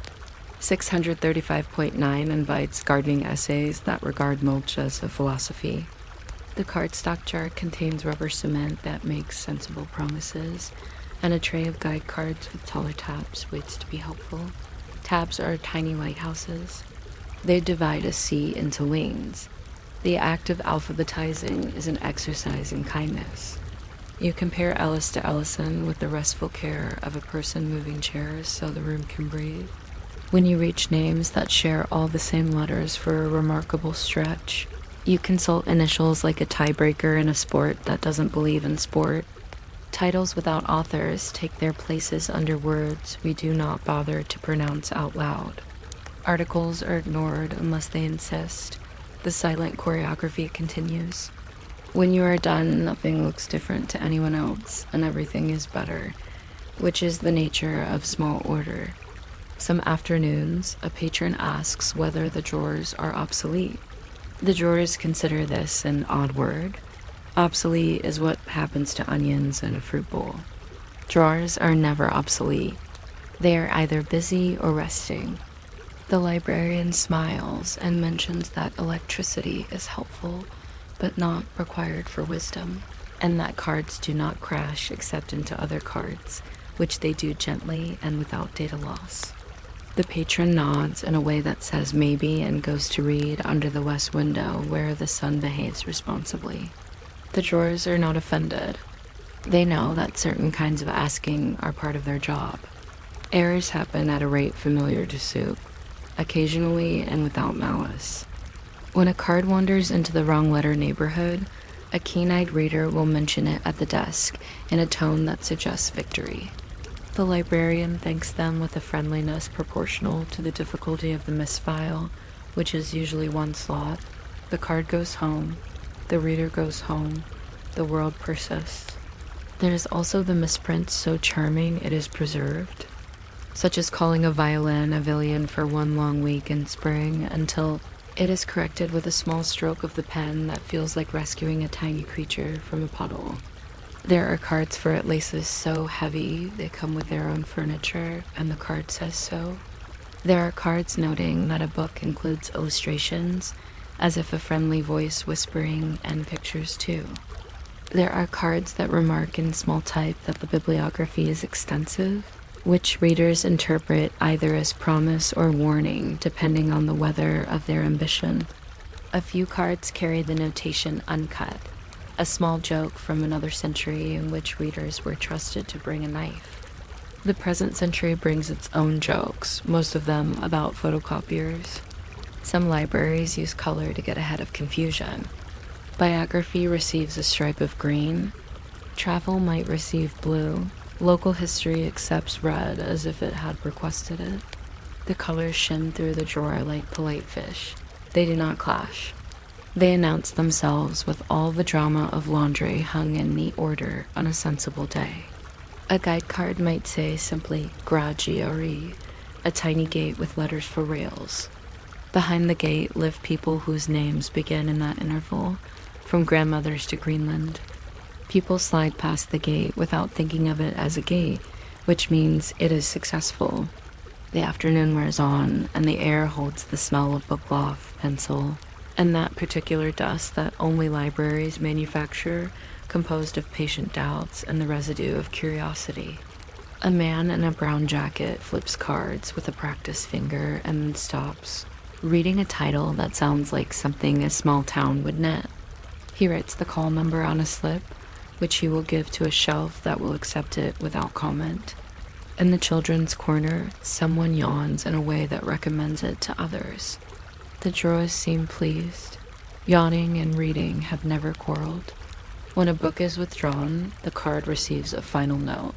It does not cry. Cards do not cry. The title may live elsewhere, in a different edition with a whiter jacket and a barcode that looks like long rain. The old card goes into a box labeled for history, which is appropriate. Later, someone will reuse the blank side as scratch paper for tallies of paper clips. Reuse pleases the drawers. Nature abhors a vacuum, and drawers abhor waste. Elsewhere, a new card is born from a blank, receives ink, numbers, and the kind of small stamp that is both an emblem and a hug, and it joins its neighbors with the confidence of a well-addressed letter. Once a month, there is a shelf read. This is a ritual that involves the drawer's distant cousins, the spines and the stacks. A team walks the aisles comparing the reality of the shelf to the theory of the catalog. The theory is forgiving. The reality sometimes hides thin books between thicker ones, like children hiding between adults at a parade. Cards guide the process from their drawers, half a building away, entirely calm about distances. When discrepancies are reconciled, the catalogers make a note that balance has been restored, which is more fun to say than to read. Toward evening, the circulation desk collects its last-minute items, returns that arrive with the brisk relief of homework finishing itself, and requests that look forward to tomorrow. The out cards come home to their slots with the loyalty of homing pigeons that prefer wood.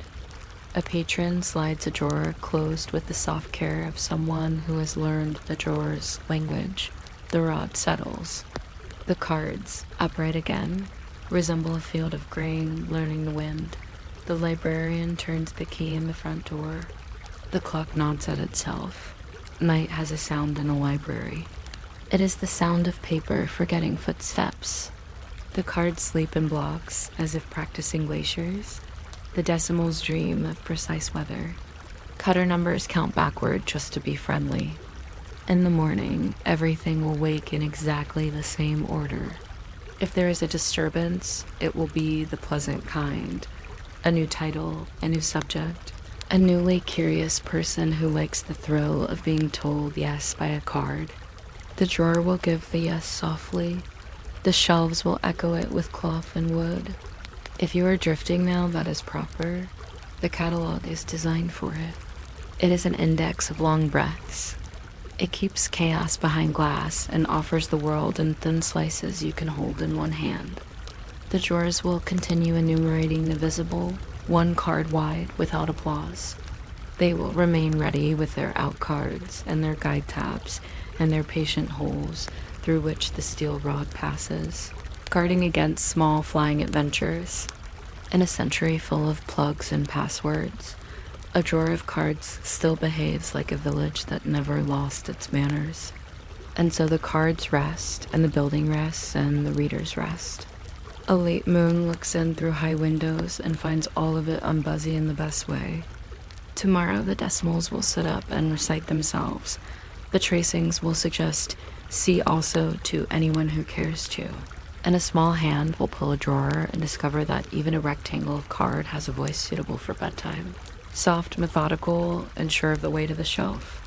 If you are still with me, you might close your eyes now. The drawer will remember where you left off, because remembering is what it does, quietly, faithfully, until the next question arrives. And the next, and the next. Each one a fingertip.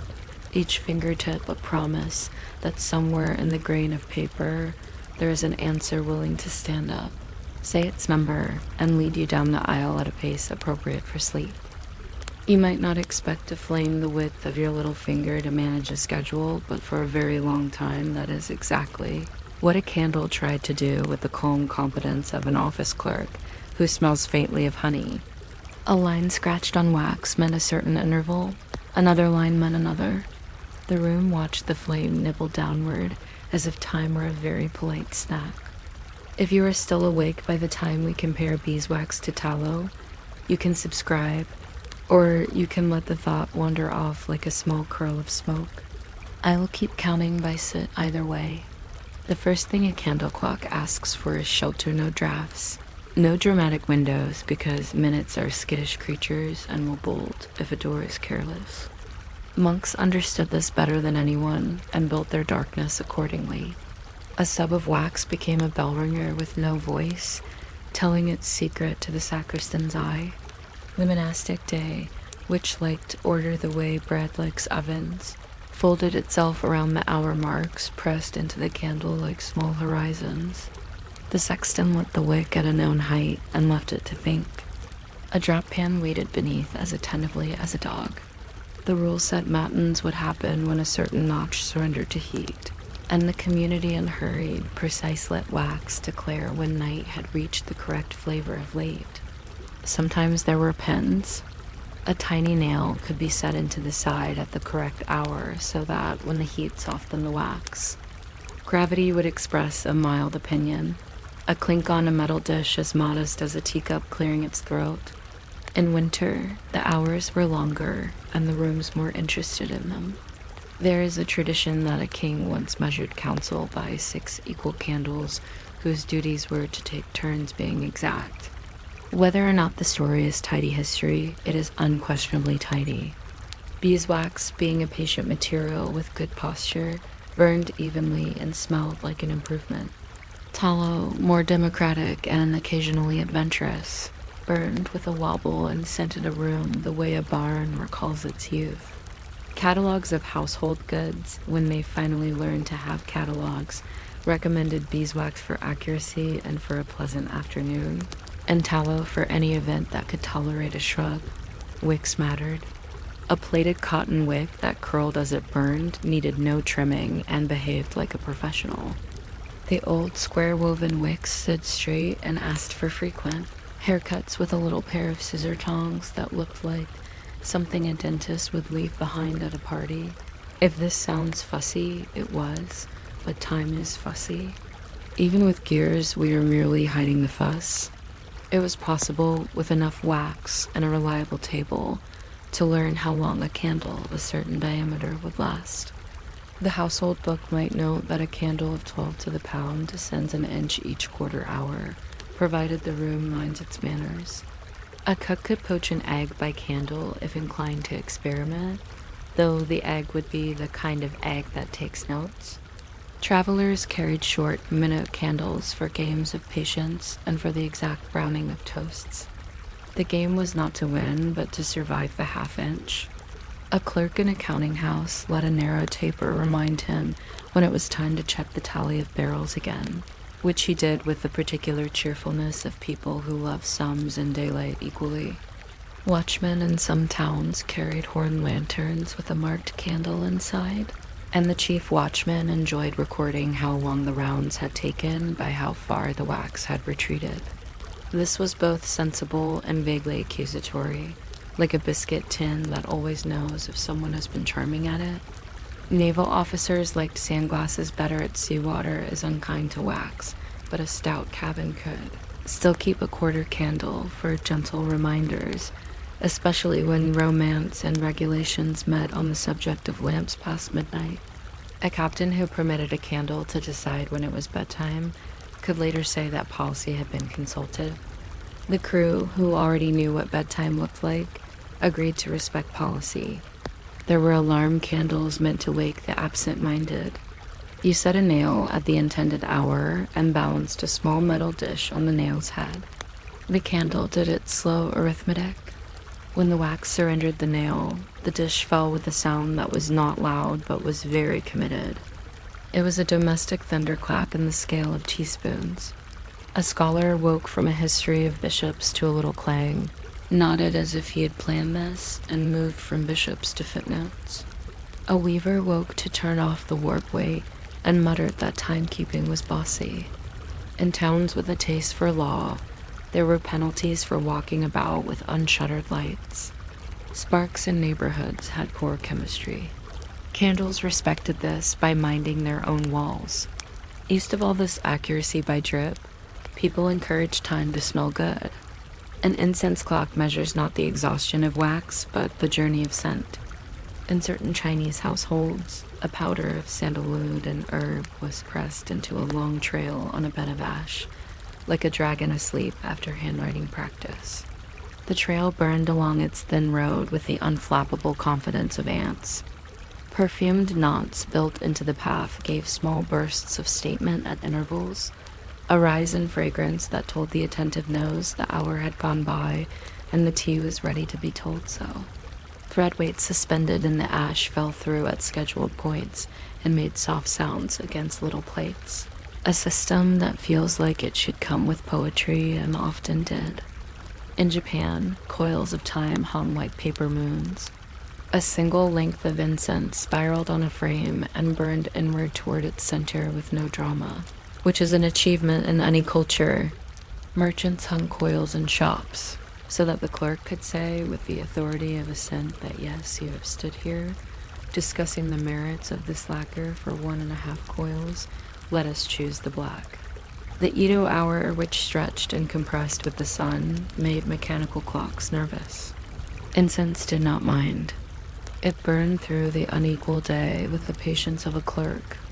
There were even incense calendars for special festivals, where each day's blend smelled a little like that day's personality.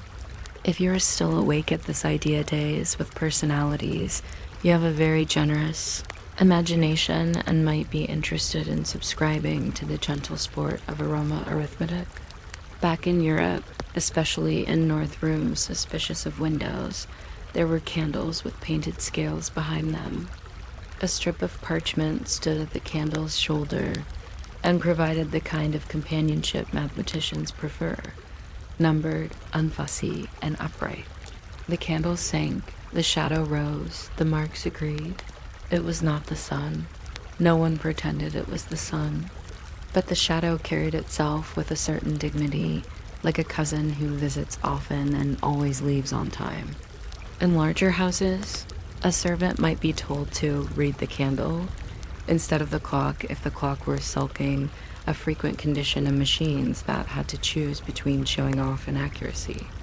You will ask, reasonably, what happened when summer made the air a little enthusiastic. Wax slumped. Tallow more than slumped. Rooms in warmer cities adjusted their expectations and kept candles stout. The scholarly anecdote of the candle that leaned and tried to be helpful by going faster is older than most jokes and still good. People who had real appointments used bells and people. Candles handled everything else. They were quite pleased to handle everything else. They were excellent for until the stew turns friendly, until the singer returns, until the cat decides to forgive the chair, clocks that tick want to be obeyed. Candles that sink want to be noticed, and there is a difference. There were public timekeepers, of course bells, drums, and in more mathematically ambitious cities, cannon at noon. But the house continued to keep its own quiet minutes. The student by the window divided an evening essay into thirds, each third the length of a respectable taper. The apothecary gave a salve an hour's time and measured by a stick that obligingly vanished. The midwife, practical to the point of poetry, watched a candle so that advice could be given in sentences of equal length. The habit of letting a little flame turn into little hours built a certain gentleness into chores. One does not hurry a candle. One arranges oneself around it.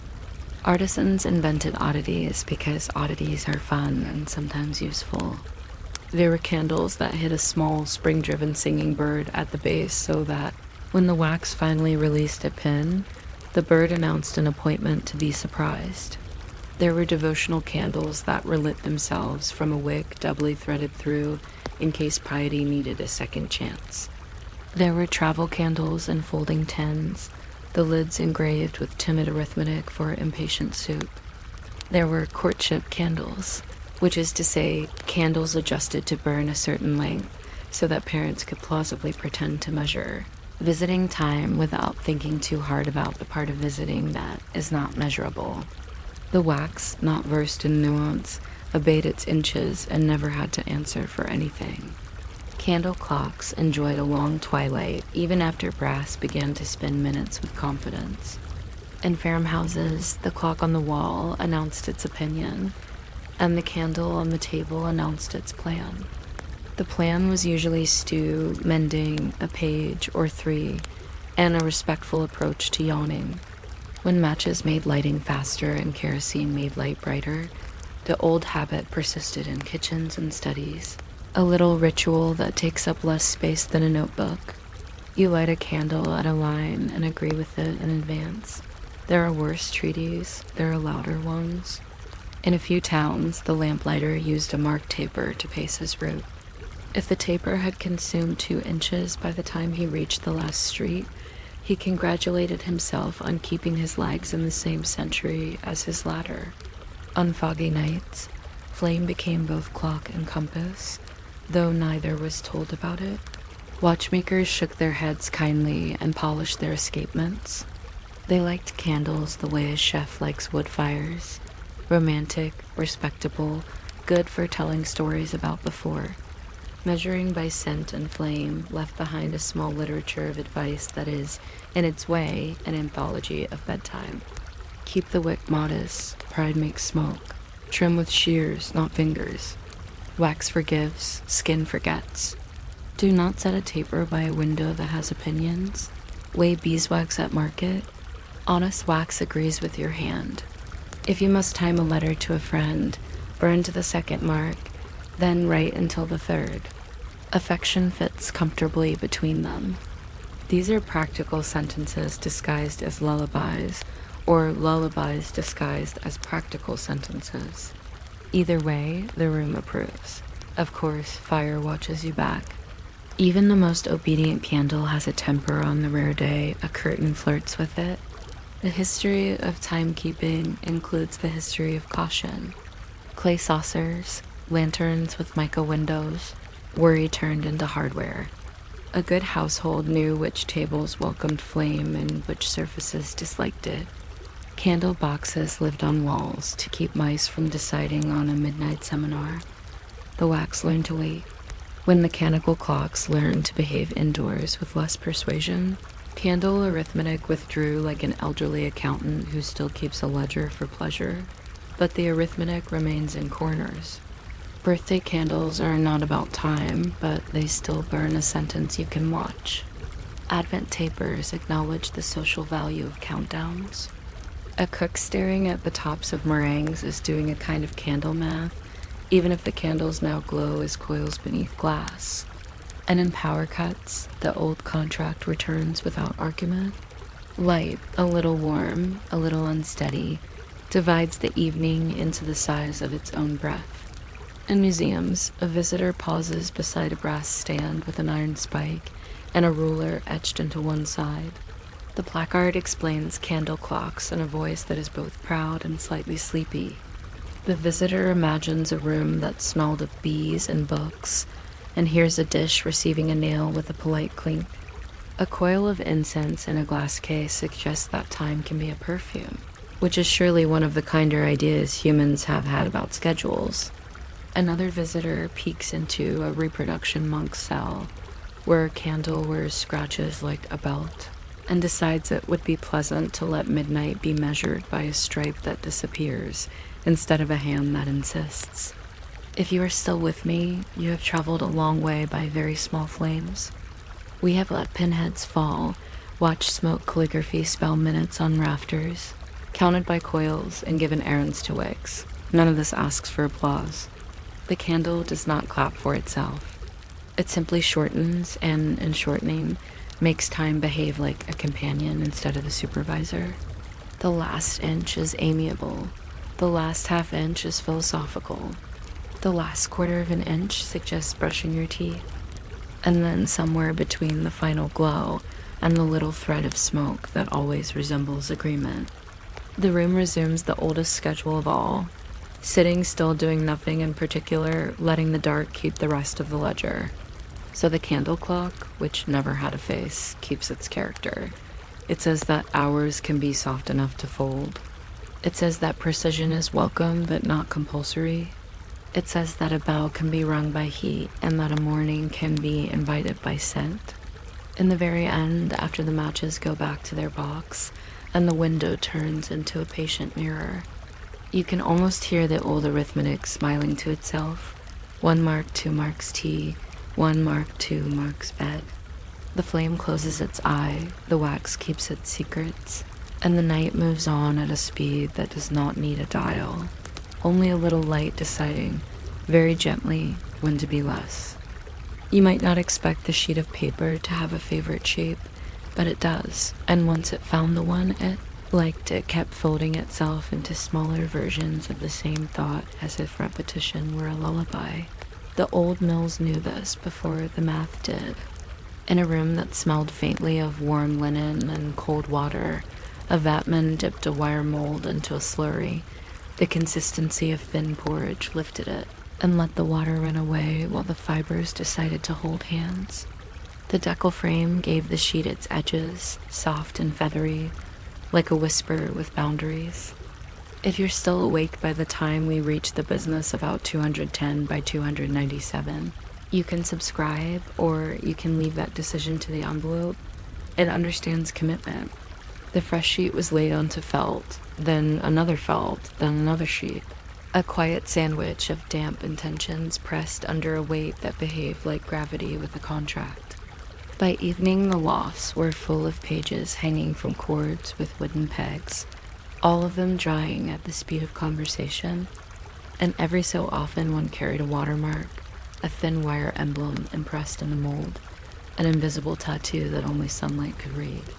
These early pages had names that sound like old friends who always bring the correct hat. Foolscap strutted in with a little cap and bells in its watermark, as if to remind everyone that work could be cheerful. Crown, demi, and pot followed, each with its own polite size and its own ideas about margins. A stationer knew them the way a baker knows the shapes of bread. You ordered a quire the usual 24 sheets, except when it was 20 or sometimes 25, because paper enjoys pluralism, and when you stacked 5 quires, you had a ream.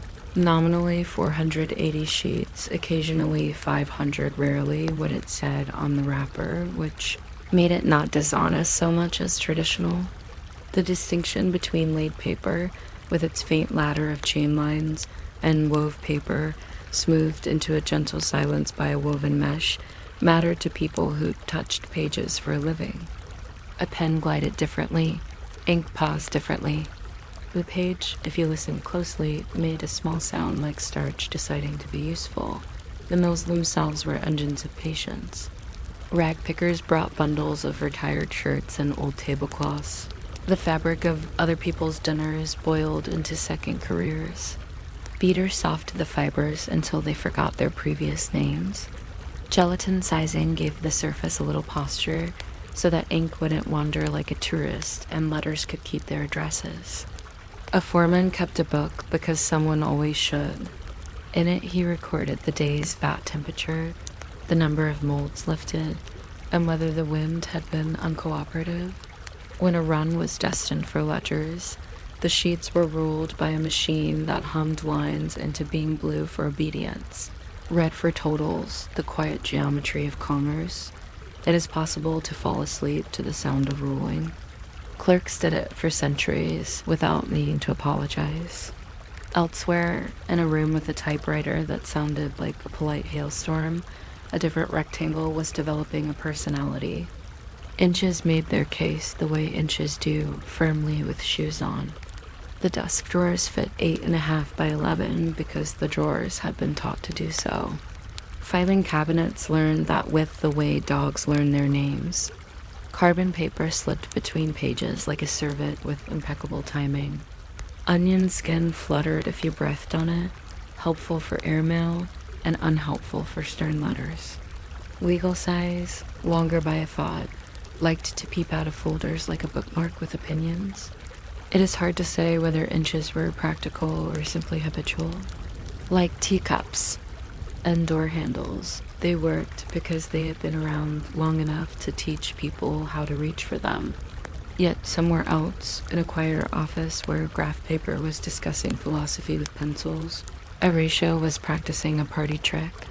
Take a rectangle whose sides are in the relation of 1 to the square root of 2, and you can fold it exactly in half and get the same shape again, just smaller, like a family resemblance that survives laundry.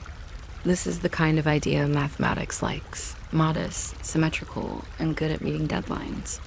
Designers notice that if you start with a sheet whose area is 1 square meter, the big grandparent size, and keep having it along the long side, you get a polite lineage, A1, A2, A3, child, carried, child, using, face, size, I.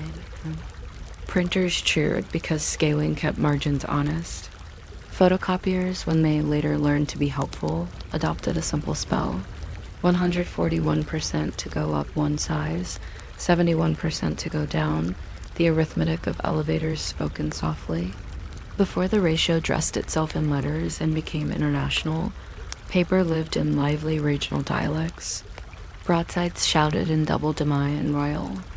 Pamphlets whispered in post-octavo. A quarto was made by folding a sheet twice and calling the result a book with dignity.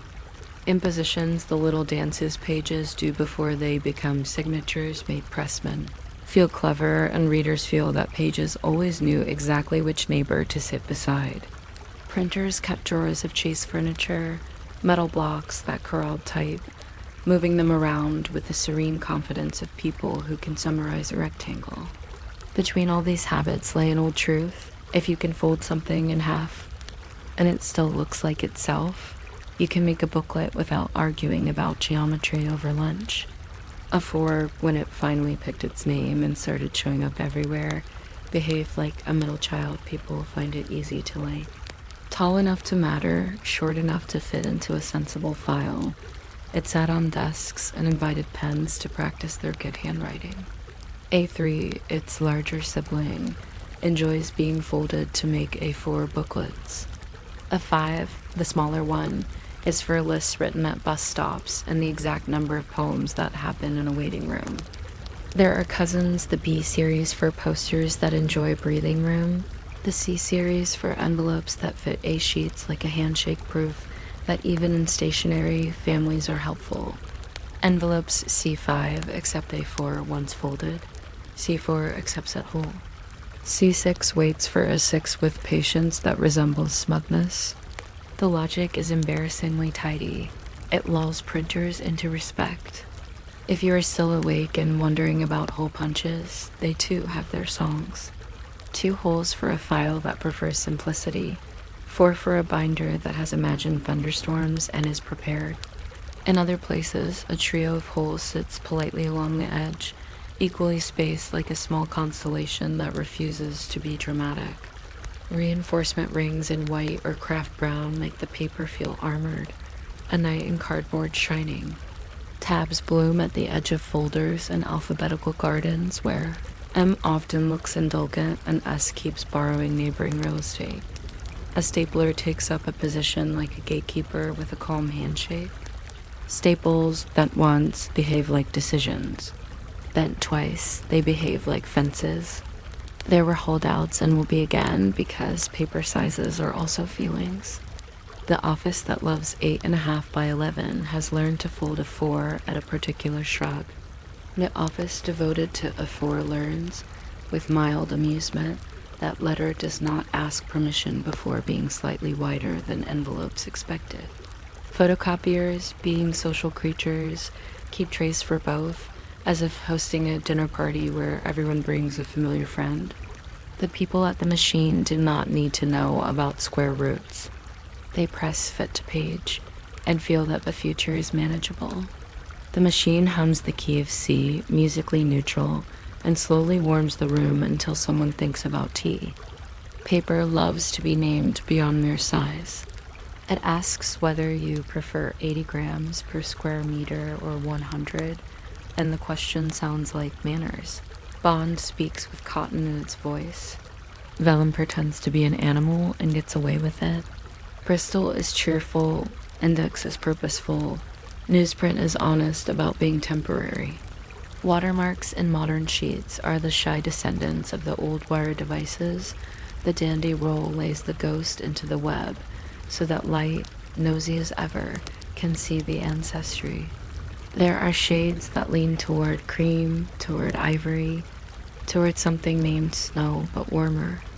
The palette is never loud because paper disapproves of shouting. It has a professional relationship with pencils and a cordial one with fountain pens. If you fold an A4 in half the long way, you get a brochure shape that believes in menus and church notices. Fold it the other way and you get the size that most printers, flyers, and awkward pockets prefer. 2 A5 south side by side on an A4 make a little magazine that is surprisingly brave. If you cut a stack of A4s perfectly in half, you feel a small thrill entirely out of proportion to the task. And the trimmer, with its long guillotine blade, says a measured thunk that sounds like agreement. School children draw maps on 3-3 and feel as if geography has consented to be domesticated. Architects carry rolls of B-series sheets that look like white telescopes and contain the persuasive power of straight lines. There are drawers built solely to soothe paper. Flat files, 5 or 10 shallow layers deep, hold plans and prints, and the horizontal posture paper prefers when it wishes to avoid both curling and conversation. They slide with the sea's hush. Inside, tracing paper sleeps like glass that thinks it is a cloud. In a cupboard nearby, notebooks in a 5 stack themselves with the tidy bravery of bricks. Their spines printed with months, projects, or the word ideas, which is optimistic but often justified. Grid paper, with its quiet meadow of squares, lends confidence to people who want numbers to stop rolling off the table. Dotted paper offers compromises. Lined paper always looks as if it is pretending to be a polite fence. The mailroom is a theater of tolerances, and a 4 folded into thirds fits a DL envelope like a person who knows exactly how to sit on a train seat without troubling strangers. Window envelopes hold addresses at a courteous altitude above the fold. Stamps enjoy the top right corner because tradition chooses seats. Parcels argue with boxes until everyone agrees that a little space for crumpled craft paper prevents bruised corners and bruised feelings. Tapes learn to tear along the teeth of dispensers. Labels wearing barcodes learn to appear calm, even when they are being scanned by small red lights that speak in beeps. It is all very procedural and therefore soothing. If you stroll back to the mills, they are modern now, but still mostly water, fiber, and patience. Pulp travels across screens that never learn to panic. Rollers press, calendars smooth, and somewhere in the machine, a long lace of wet paper becomes a white road that you can walk only with your eyes. Giant rolls reels are parked like very clean hay bales and speak in the low whir of good bearings. From these calm cylinders come the sheets that will later take notes. No one will ever read twice in lists that make groceries feel curated. There is a small miracle in ordinary things that only certain rooms remember. At certain desks, the ritual is precise.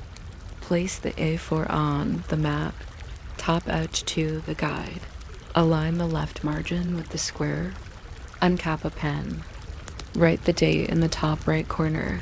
Because you enjoy pretending to be a ledger from 1896, make a list where every line begins with a tiny square, a miniature field for a check mark that will look later like good news. If you cross something out instead of checking it, the page does not judge. It absorbs the evidence quietly and keeps allowing lines. In the bin nearby, failed drafts miss the rim by a philosophical distance. Paper accepts this, bins accept this, people accept this. There are eccentricities worth keeping. Airmail paper so thin you can read 2 tomorrows through it.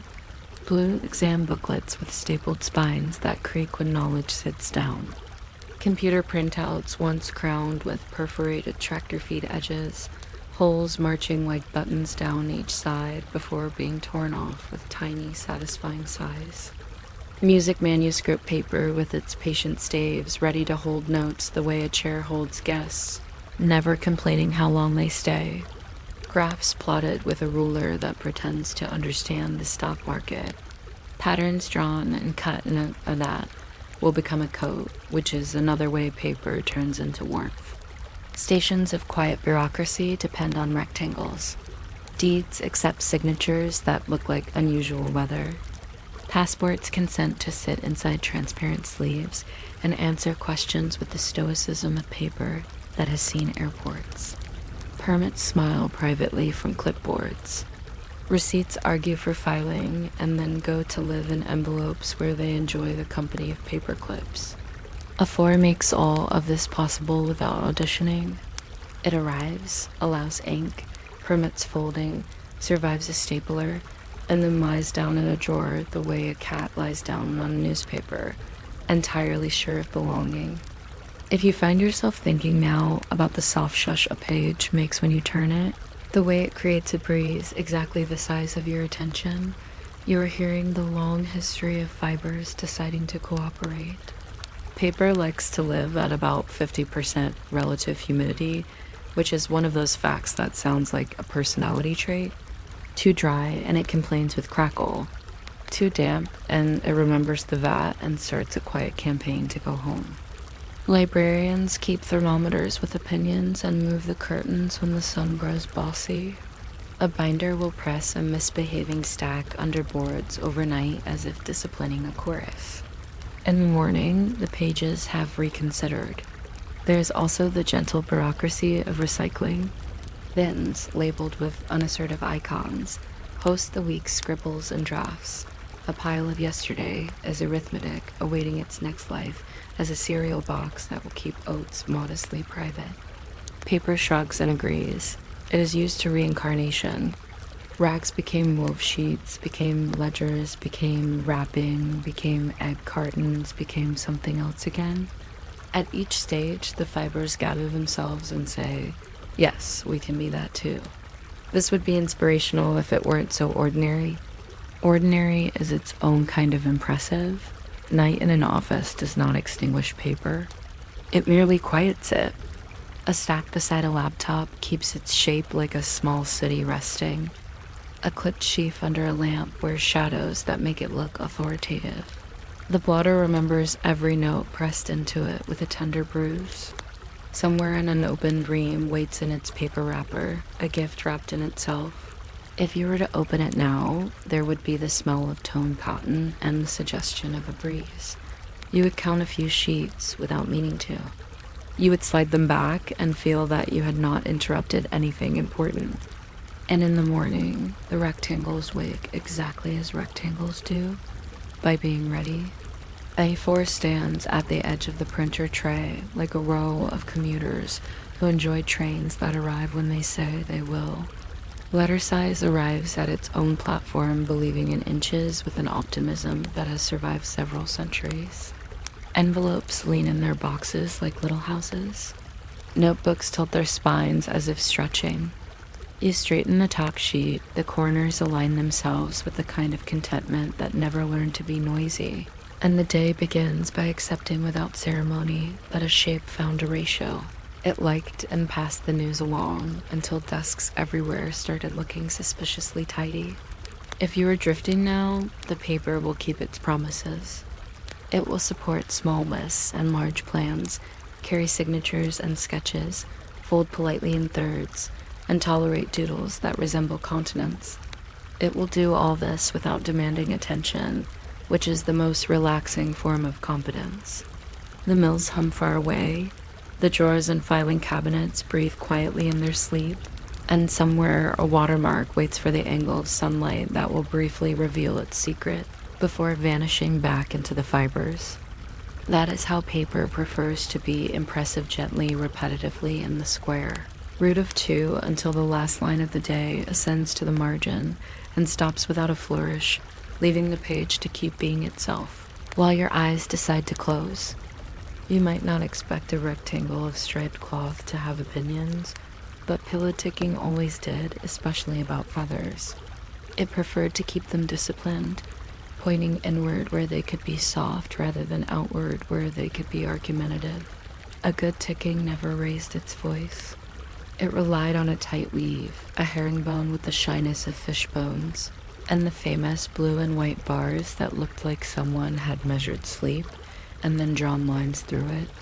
If you re still awake by the time we get to bluing and the way a teaspoon of sky makes linen look whiter, you can subscribe, or just set that idea down beside the lavender sachet. I'll keep folding sheets at a very responsible speed. In the workroom, a sack of down breathes like a quiet animal. The sorter shakes it into the wide mouth of a willow basket. Larger quills fall back with a soft thud, as if they've remembered an appointment elsewhere. The finer stuff rises and drifts and finally decides to land, small snow with a work ethic. Someone with calm wrists fills a ticking shell in patient handfuls, weighing by feel rather than scale, because the right weight is less a number than a kind of promise to the neck. Before ticking became a character actor in every bedroom, people used whatever fabric could politely hold together. But fithers are small arguments waiting to happen. They look for seams and make suggestions. So weavers spun cotton or linen into cloth that behaved like a gate with very narrow bars, and they stitched the seams twice, once to be practical, once to be sure. If you examined a seam in lamplight, you could see the double track like two lanes on a road that intend to meet again at the horizon. Some households preferred ticking so firm it made a drum sound when tapped. Others liked it slightly softer, a democracy of comfort decided at the level of thumb and forefinger. The pillow itself could be a single case with a mouth that buttons or ties, or a two-part affair, inner tick that never left the house, an outer case that saw society and soap. There were distinctions among feathers that sounded like personality tests. Goosedown was generous, duckdown was practical. Eider, when it could be had, was a rumor of weightlessness collected from nests after their rightful tenants had moved on, an arrangement that made everyone feel virtuous and seasonally correct. Manuals suggested mixing down with a proportion of small feathers for resiliency, the way a choir mixes voices so the lullaby doesn't fall asleep before you do. Bolsters, long cylinders that ran the width of the bed, asked for firmer stuffing. They were the architectural element of sleeping, a lintel for dreams. Children's pillows were smaller and often underfilled by design, partly because small heads are light and partly because grown-ups enjoy pretending to understand hydraulics. Laundresses carried an instinct for how sleep ages linen. Monday was wash day in many places because Sunday made time available for sorting. Pillowcases went into a separate pile, the white-on-white pile that shone a little even when the weather was undecided. Stains were real but rarely dramatic, a pale stripe of drool here, a faint rectangle where a dream had pressed too hard there. The wash copper simmered like a patient soup. Soap, shaved from a bar, dissolved into the water with the gravitas of an ingredient that has organized centuries. If the water was too yellow, a coin of indigo or a few drops of liquid blue were stirred in until the bath remembered daylight. Bluing did not whiten so much as advised the eyes to be generous. If you are still listening, that little lie blue pretending to be white is one of history's more soothing conspiracies. Cases were agitated with a dolly or pushed around with a wooden spoon like obedient dumplings. No starch for pillowcases. Starch is ambitious and pillows prefer diplomacy. After rinsing, they went through the wringer, two rubber cylinders that squeezed like firm handshakes, and emerged broadcasting a tidy waterfall back into the tub. There is a sound wet linen makes when it leaves the wringer and decides to be a sheet again. It is a quiet slap that somehow says progress. Lines were strung in gardens or yards, and the peg basket went from hand to hand. You could tell the household's policy from the pegs. Old wooden ones with skirts like bells, or new spring-loaded ones shaped like small arguments.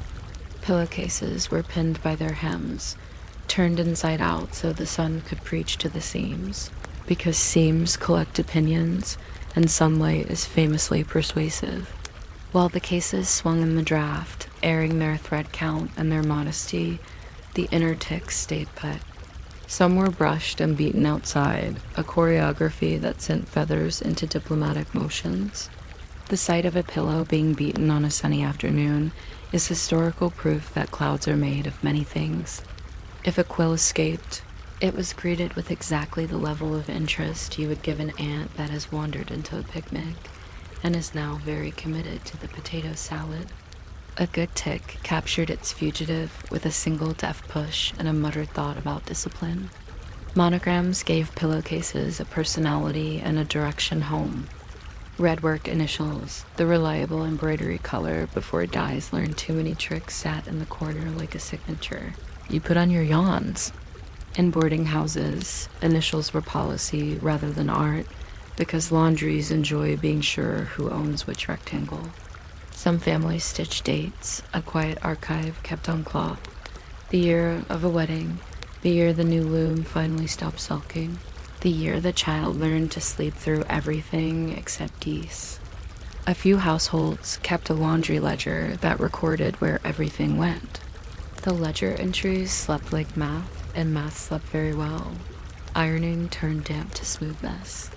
You sprinkled the pillowcases with a little water from a bottle with holes and a cork top dampening, as official as any ceremony, and rolled them in a towel until they agreed to be pressed.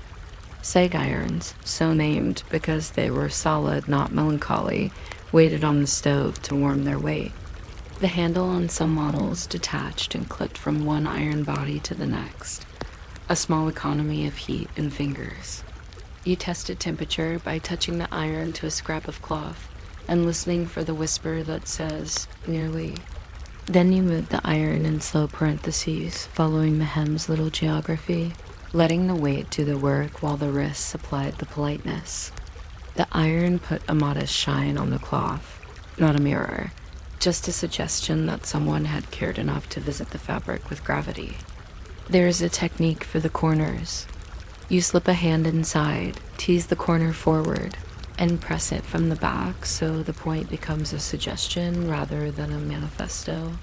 Smooth cases stack in a pile that becomes, after 3 or 4, a kind of architecture. Linen presses were built for this, heavy shelves that encourage cloth to remember its best habits. Housekeepers opened them like librarians opening special collections. Somewhere, a sprig of lavender got tucked between cases because centuries prove that leaves have opinions about dreams and bugs.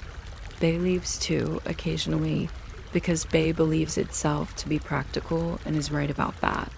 Nightly bed-making was a choreography of small kindnesses. The bolster at the head, strong and honest, then the pillows laid on top, plumped with 2 symmetrical pats that were more tradition than requirement, and shaken once to persuade feathers into a democratic distribution. If you watched closely, you could see down settling like a crowd that has been told the speeches are starting. Some people preferred to fold the open end of the pillowcase under so the mouth would not grin at them. Others buttoned or tied or later zipped. The first zippers on pillow protectors sounded like a small snake expressing agreement, after which the bed discouraged dust with the confidence of modernity. None of it was the least bit exciting, which was the point. Sleep like boring doors that open the same way every evening. The etiquette of hospital pillows, as it matured, produced cases with a little colored thread at the hem to indicate size or firmness without waking anyone, as adjectives. Laundries stamped discrete numbers that reported how many times an item had visited the wash, as if it were a museum collecting attendance figures. The boil wash frightened no one. Cotton is courageous. Ironing there grew industrial. Rollers doing the work 1,000 wrists used to. Steam rising in a white language that did not need translation. Domestic pillows watched this with quiet admiration and continued to be domestic. Housekeeping books advised air-bedding daily, a sentence with the tone of a kindly aunt. Pillows on windowsills became a neighborhood's weather report. Break cases declaring sun, striped ticks announcing a deep clean in progress, occasionally a curious cat declaring sovereignty. You bang a pillow lightly with a broom handle because your grandmother did. The technique is its own proof. Fluffing develops into a family style, 1 or 2 confident claps, then a practical fold in the middle that springs back against the head with a feeling more architectural than feathery, like a small bridge that refuses to be tired. There were specialized spoons for everything in a house, and there were specialized pillows too, which feels excessive until you've tried them. Travel pillows filled with kapok, which is a fiber that thinks it is a feather but isn't, folded into their own cases like polite tents. Reading pillows had triangular habits. Needlework pillows were stuffed with sawdust or bran so pens would remain where philosophy had left them.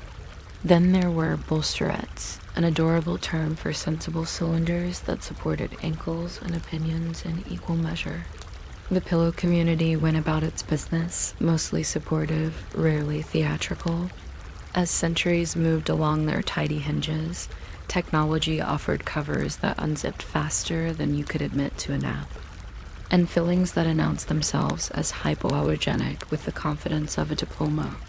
Hollow fiber and memory foam arrived with brochures and practiced handshakes.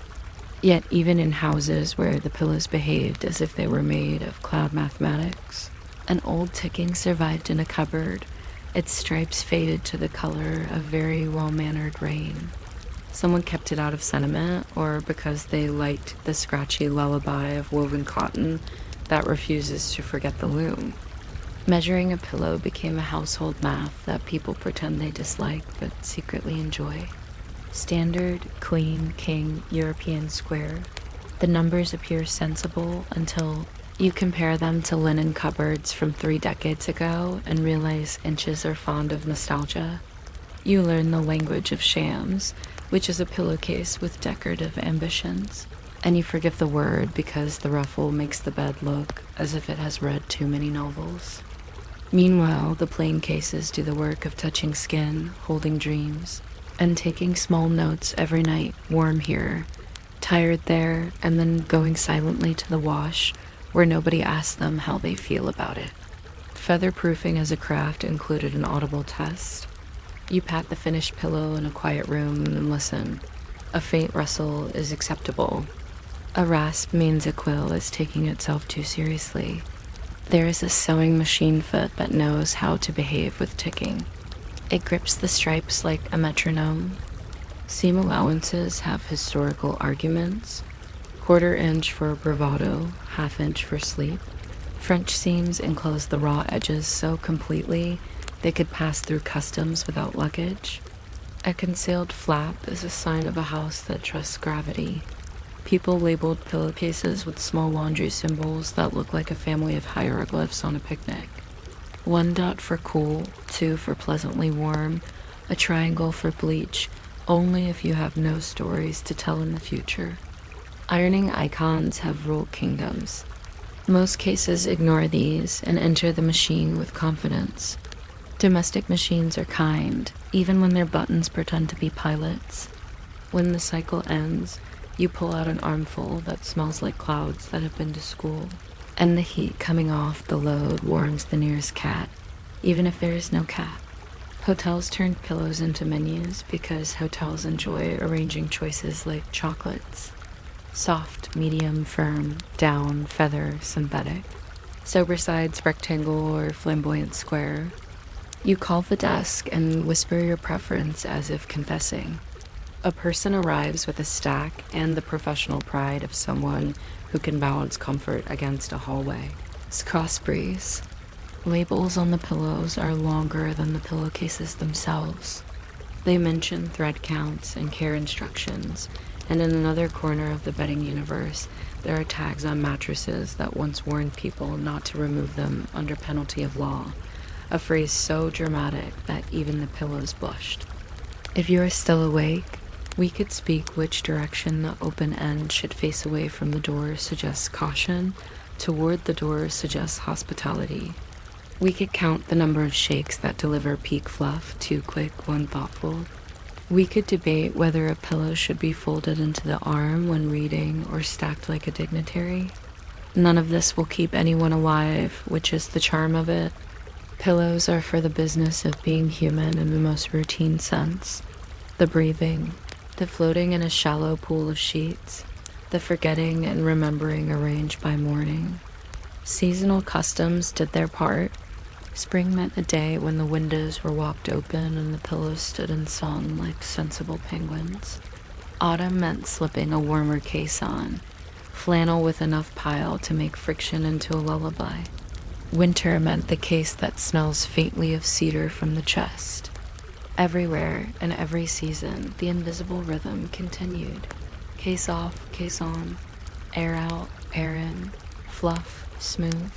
Turn today into tomorrow without announcing the change. There were, inevitably, inventories. Household servants wrote them in impeccable pencil. 4 pillowcases, white, 2 ticking pillows, medium, bolster, firm, cases marked with initials of mistress, repairs to Simon 1. Later, someone else made a similar list in a rented apartment, but with different handwriting and without the bolster. Later still, a dormitory checklist included pillow present, with a little square that could be checked or not. Time keeps its receipts in fabric as well as ledgers. Somewhere a painting shows a pillow with visible stripes, and art historians note this with the satisfaction of people who enjoy being right twice, about the painter and about the soft furniture. Elsewhere, a novel mentions the act of punching a pillow in despair, but the pillow forgives the melodrama and returns to its essential job, which is to be the thing you don't have to think about.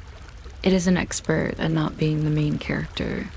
It retreats politely against the headboard when not in use, and comes forward with tact when it has time to stop being awake. Now and then a feather emerges and announces itself on your forearm, a small white comma asking to be removed. You pinch it out, pull it gently from the seam where it had attempted a tiny rebellion, and the tick accepts the correction. The pillow has all the patience of a low hill in old weather. It is the opposite of urgent. It enjoys being compressed and then allowed to recover, like a sponge with aristocratic manners. If your eyes are heavy now, this is the natural consequence of too much information about not very much. Ticking threads, blowing drops, iron's weight, pegs, initials in red cotton, the cat that I send to there and is somehow warmer for it. These are the inventories that line the edges of a day until they can be folded and put away. The pillow waits where it always waits, striped or plain, zipper or buttons, lavender or nothing. An object that has spent centuries learning how to be invisible and important at the same time. You turn it once to the cool side, which is the side it saves for last. You set your head down with the confidence of a ledger concluding with a tidy sum, and whatever is left of the evening slides into the cloth without complaint, the way feathers slide into, ticking with their points inward, their softness outward, and the house listening only to the small, continuing sound of breath.